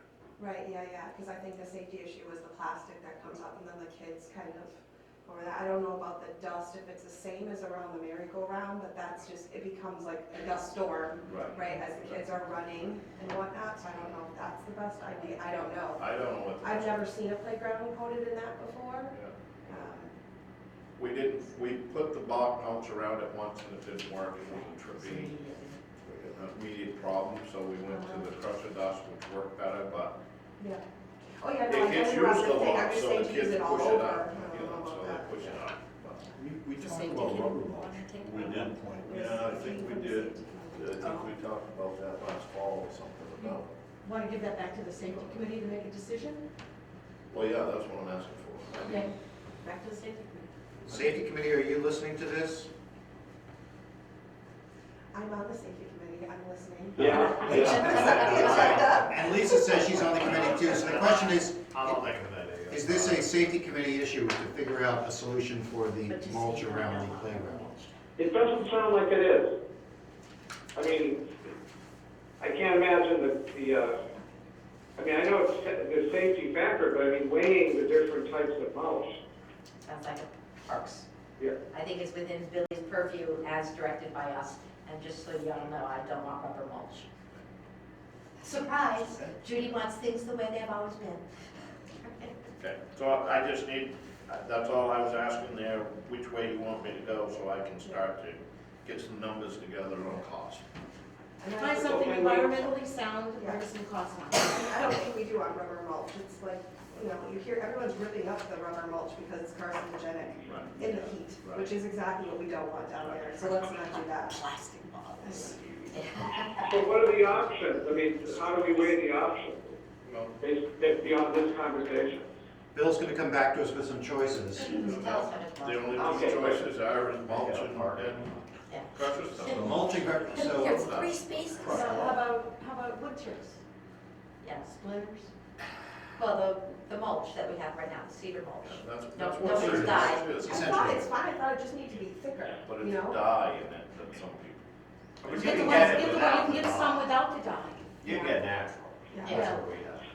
And the natural looks nice. Costs and more. It's fine, yeah. And is available locally. It's Yeah. available, Oh, yeah, they have it yeah, at you just Amway. don't, Yeah. it's not the $2.99 bag that you get at Lowe's or Home Depot But though. we buy it by Yeah, truckload, not Right. by bag. yeah, but they got those for you. Oh, Yeah. well, yeah, you can Over get, Sean. you can get over at Way or whatever. okay, so the overseers are making a recommendation to look for wood without dye. Okay. What else? The other thing coming up is the community hall cleaning upstairs. Last year, I went out and got an estimate from a cleaning company to do that because we had nobody that could do it. It was over $1,000. Then we made some, you guys decided that was too much money, so we made an arrangement with Mandy, the office manager, to do that for $600, $500 or something. Where do you want to head with that this year? Because we're in that same boat again. I have a question. So there are people who do cleaning in the cottages who will probably do it for a lot less money. They probably don't have certificates of independent contractors, nor do they have liability insurance. Do you want some names? Yeah, I mean, Or would the because overseers approve using someone who doesn't have those criteria? I didn't go that route because they don't have, a lot of them don't have those. Yeah, Yes. that's right. That's what hinders us. I may know somebody too who actually does corporate offices and things like that, so I don't think she'll have those credentials that we have, but if you're willing to go, I think you might check with her. So if you waive those credential parts for that, then, This is just for the big springtime cleaning, because Springtime then we cleanup. take care of it ourselves after that. yeah. I appreciate you two connecting with Billy on that.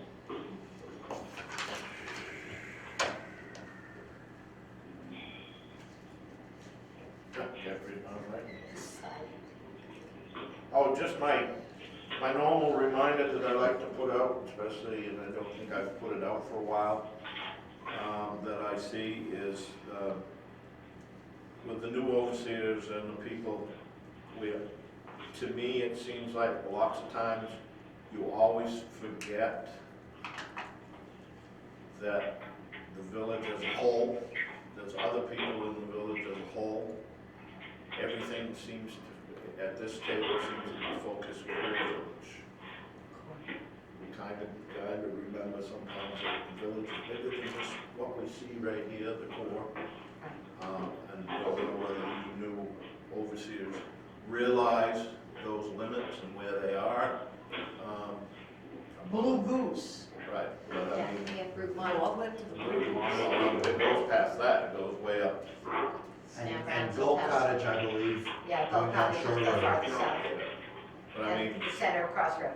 But it comes across, and now that it's on video, it comes across that we don't want to get back in, remember the people that wanted to secede from the village and stuff on the outskirts. why do I have to pay taxes? Right, I mean, because what do they get, you know? What do I get? But I just like to bring that up once in a while, because I think Good point, sometimes, good point. sometimes that gets, you lose that perspective. The other thing is, Steve put a thing out to the utility, for infrastructure. With this project coming up in the fall, okay, the boat float, swim float, all that stuff, and everybody's talking about after the air weekend. Normally, the floats don't come out till Columbus Day weekend. Are we gonna have to close that down sooner because those areas are gonna be inaccessible? Yes. Yeah, assuming the timeline for construction is as we have reported it should be, I would think the answer to that is yes. And so the voters need to be told sooner rather than later to alter their plans for taking their boats out or managing their boats. And of course, you usually take the swim float out right after AIR anyways. The swim float, what we've been doing, the swim float goes out into the swimming board, all the floats come in at once. I see. They all come in and All I know is that I after can't it's swim. on the stick. I'm usually such a big It's just, it's a price reason why we do it, because it costs money for example. Are we thinking like October 1st? No, it's right after air. You're talking about taking the floats out right after it. Yeah, Now, the construction is scheduled to start the Tuesday after air, but earliest start date. early start date, yeah. Yeah. So I mean, that closes, because you're not gonna be able to go out the ramp, you walkway. You know, you guys are gonna be probably prohibited from going to the dock. And then, of course, depends on where they start, the boat ramp is affected, this equipment is affected. The other issue that I see coming up, which we've had with other things, is we gotta get the floats into the park area where they go before this construction can get started, because they're gonna wanna fill their issue that they're gonna come to us about is, where are we gonna have our staging area? There is no area down there for them to stage their equipment other than where they're actually working. The other thing is the floats may need to go somewhere different than they have in the past. Higher up the hill or something. Well, the only thing you can do is go higher up into the park. But Yeah. then Well, that's what you gotta do then. that's what you gotta do. Well, so, So I just wanted to bring that up now. Well, That's that's- a good point Steve brought up as a reminder. I kind of was thinking of it. they're good points, we just have to determine the best way to communicate that, Yeah. because there are gonna be people that, of course, don't pay any attention and will be yelling at us. Once we have actual dates, we can start to put signs up on the dock that say, remember everybody, on blank blank, the floats are coming out. Because it would, for all intents and purposes, a month early, Mm-hmm. generally speaking. Yeah, you can still get your Well, boat, and- just gotta get there differently. Yeah, and the loss of the dock. Yeah. You know, Right, I mean, when we did the dock, what, 20 years ago? We didn't have it most of the summer, Right. and that surely affected all of us. But, You know, that's one point that most people don't think about. yeah, The process, so Good. I'm bring that up. Good point. One of the other things was we talked, I guess you asked about barricaded dock. timing on dock inspection and the preventive maintenance part. Normally, we can only get parking here in the fall, because the spring is their busy season, so they do good stuff in the fall. So I gotta work on that somehow to see if we can get that done sooner than later, or whether that's not even gonna be a problem for them. Well, or whether we're not gonna do it this year. because Skip a we year. can't fit it in. Right. I mean, we skipped some things we wanted to do last year, so it'd be great to get back on track, but. So, so those are things that are all in, I'm working on now. The other thing is on the preventive maintenance and what the dock inspection guy does when he comes in the spring, he usually has to wait until the float's in and there's a dinghy available. He has to come both tides, high and low. So that's when dock inspection is done. Some of his recommendations on things to be done, and we started this proactive solution to the dock. Well, one of the things is the galvanized strips and the bolting that hold the dock to the pilings. Every time in our report from that engineer, he talks about that. Needs to start sometime doing that. I got an estimate from Procter Marine. They came, the guy come when they were doing their fall stuff last year. I handed this, all this stuff to Michael Lannon, but he's been so busy, he hasn't got it back to you, and I just feel like we're getting to a crunch time. I need an idea what you guys would like to do, or if you don't want to do anything. Well, we had. These have to be, each and every individual one, they had to take a template of Right. under the dock. They have to be drilled exactly the same way, because you don't want to make new holes in your in pilings. Right. So they've gone out, they made the templates, they've done the thing. Then the material has to go out in what they call a hot dip galvanized system. They have to be hot dip and galvanized. They have to be cut out. They have to be pre-drilled. And all this stuff has to be done. And then, of course, you got your bolts, your nuts, your zinc caps, and your cutting wheels, and, you know, your crew and all that stuff. To do that, underneath there, they came up with a price of $12,569. That's for all. That's for all, okay? So, the thing that was, what he told me is they need to know sooner so they can start to do the cutouts and the galvanizing. They gotta have time to do that before it's actual time. And they were trying to get it done before their busy season started in the spring. Because once they get busy, they won't have as much time to do that. So, very high price. It looks reasonable when it's broke down. They took fabricated, hot dip galvanized T-braces, $3,305. Prep and load equipment, materials, $300. The bolts, caps, and nuts, $1,165. 3-man crew with tools, boats, etc. 3 days at $260 a day. That's $7,800. So that's why. We may be able to go back to them and say, well, let's do half of it. The templates would still be usable later. The templates, I would think, should still be good later. They don't change. Where's that money coming from, Steve? Well, I'm trying to answer that. And this is something that's done, what, once and it lasts for? This, if we do all this now, we should be good for, yeah. 20, 25 years. Yeah, Okay. you should be. Yeah, I think we have to do it, it's just a I matter mean, of. this is just a pre, Right, is that? Well, an asset issue, we would lose the pilings if you don't have them properly anchored. right. Okay. I mean, we still can get by. I mean, this isn't a crucial thing to do this year. If it has to have you done this year or next year, this is just what. Well, They yes. recommended it last year. Well, the last 2 years.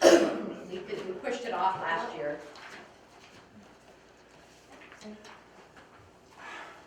Okay.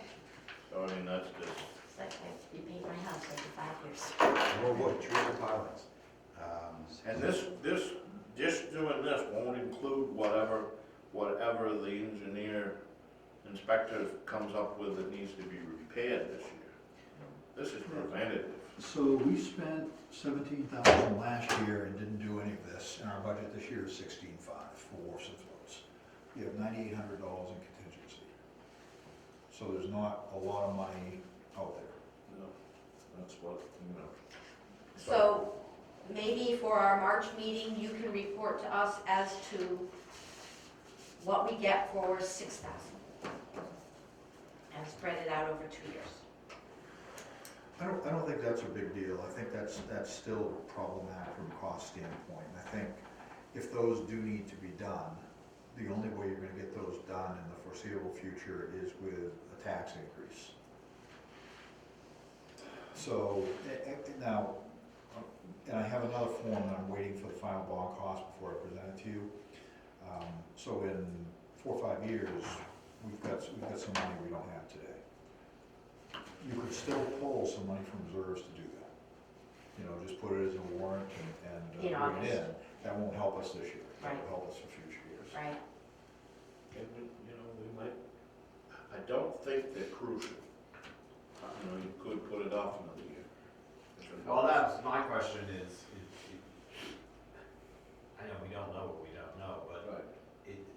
is this something that we can't afford to lose the asset, but does a year make a difference? That's, yeah. I can't, because I don't know what the engineer's recommendation will be this year. Where does it come But, from, but this he, inspection? but he made this recommendation before, right? Right, but if I You can just call him and say, give me a call, what do you think? Right, yeah, okay, yeah, let me do that, let me call him and see if we could, because if I remember in the report, he's not saying this is a must-do thing. It's a preventative, you know, he knew we were starting a preventative thing, so. My sense is the way to do this would be all at once, and draw it from reserves. But then, so that's next year, because we need a warrant to say. And I'd say it could be this fall And then- if voters approve the warrant, but we're gonna have so much going on. Right. I think anything related to the waterfront needs to be out of the way by September 1st. Right, so talk to the engineer, find out if the world's gonna end, if we push it off to 2021, in the warrant for this year, have a separate warrant authorizing $15,000 coming out of reserves for the purpose of preserving, for doing this. Yeah, and if the answer is the sky is falling, then We revisit. overseers declare an emergency and we do it this spring. That's the only two options I see. That makes sense. Okay, good. Anything else, Bill? Yeah, Article 7 allows us. I think that's it, and I can think of right now. Good, Good. good job. Report of the office manager. I'll say short and sweet for right now. Comments by meeting attendees on agenda items. Anyone here who wants to speak as a village resident on anything we've addressed here? Otherwise, hearing none. New and continuing business.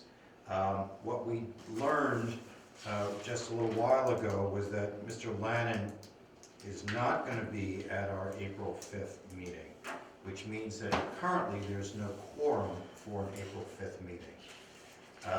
I believe that part of the reason in April is historically, see, we pushed that up. There were reasons that had to do with the financials, as I recall. Well, Easter's the 12th this year. Yeah, this was not financially driven. This was, Easter was the This was to 12th, get but us we out didn't of want it This is to to be. get us out of Easter. Right, And there's a little bit of nervousness about how long we might delay the opening of the bids, and the recommendation of one in terms of the availability of construction companies. So So first, Vicki. can we somehow declare an emergency overseers meeting and gather the forces who are available at an appropriate time? No, there's not somehow, we absolutely can do that, yes. Judy? so I was gonna say that April 5th doesn't work and April 17th is too late for the timeline we were talking about, then I wasn't available on the 22nd, but I'm just one person and none of us talked about the 29th. March 29th, which might replace an April meeting. Yep. Or- I won't be here, but that's not critical. I'm voting. Vicki can run a meeting. Bill, Bill? if some paperwork to be signed is later. Bill? Just one question for Judy. Is there anything that the utilities is doing with their project and has to come to the overseers? Us? Well, we had anticipated the bid being published, I think we said March 6th. I think so. Yeah, we said March 6th, and so we anticipate being open April 6th. So I guess the answer to that is no. So the utilities will go ahead and accept what bids? Right. Good. And Okay, in so- any event, if we don't open until the 6th, we'll all be together in May, and then we open something. So now we're talking about March 29th. Or 22nd. What's the status around the table? To replace the 15th? To replace the April Oh, to 5th meeting. Okay, so- 2 meetings in March. I can be here on the 29th. Yes, the 29th I can do, the 22nd I can't do. And I think Mike had said he could come still March 15th, so I won't come in March, but I will come March 29th, right? Okay, And so then I'm just, available on the- Let's back up here a So- second. Let's just- back up here. so are we, the 29th would not replace the 15th. The 29th Right. would replace April 5th. Correct. There would be 2 meetings 2 weeks apart in Yeah, March. there'd be 2 meetings in March. And we need that March 15th meeting. We have other stuff happening. There's business.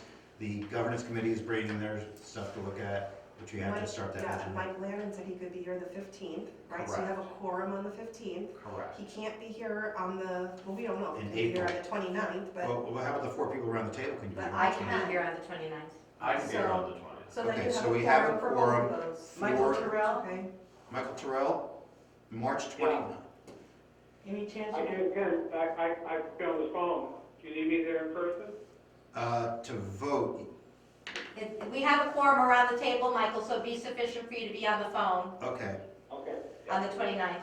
So we are right now, the plan now is we're gonna have 2 meetings in March. We're gonna have our regular meeting on the 15th, at which we'll know more stuff, but we're unlikely to have the bids to look at unless Unless the engineer says, sure, we the can do that. engineers say 36 hours is no problem, we do that all the time, and then, boy, we've done great work.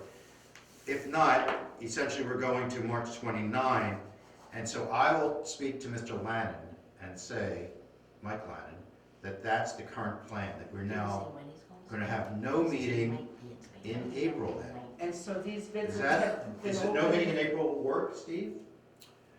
Yeah, I don't see why not.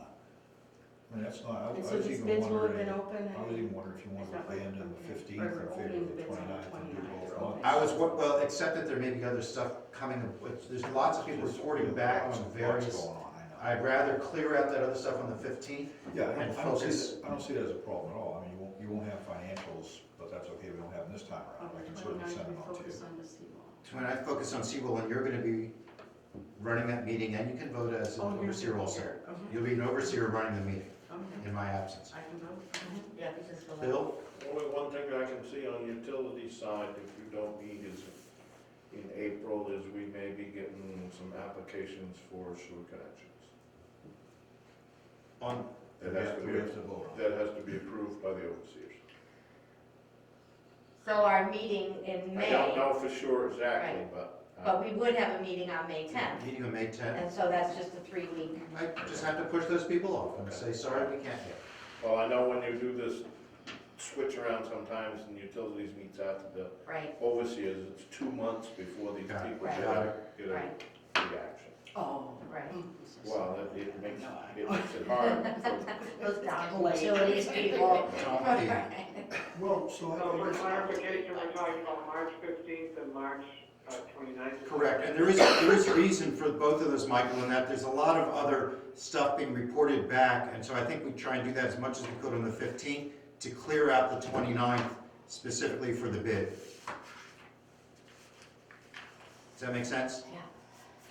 And then we'd have no meeting in April and jump to the May, whatever meeting.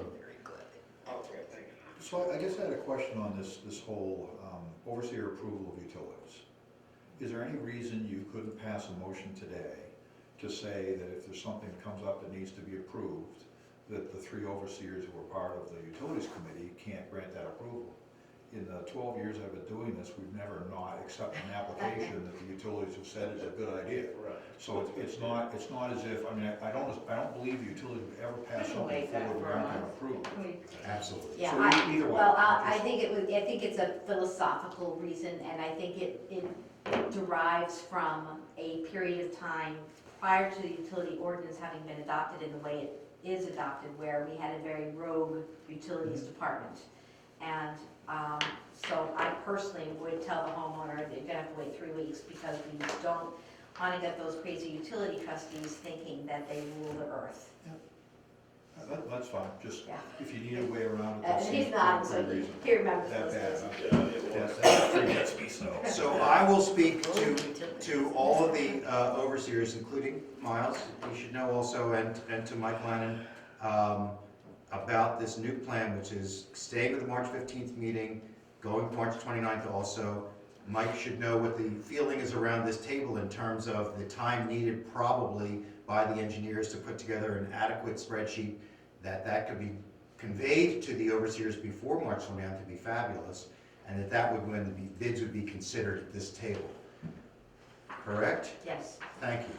Again, I will not be here on the 29th, but that's not going to be an issue in terms of the votes around the table. Any other business to attend to before we adjourn? We're going to be, a few of us meeting in 10 minutes with the outside financial person to have some discussions about potential for financial management. Hearing none? Yes. No, that's. Adjourn. Adjourn.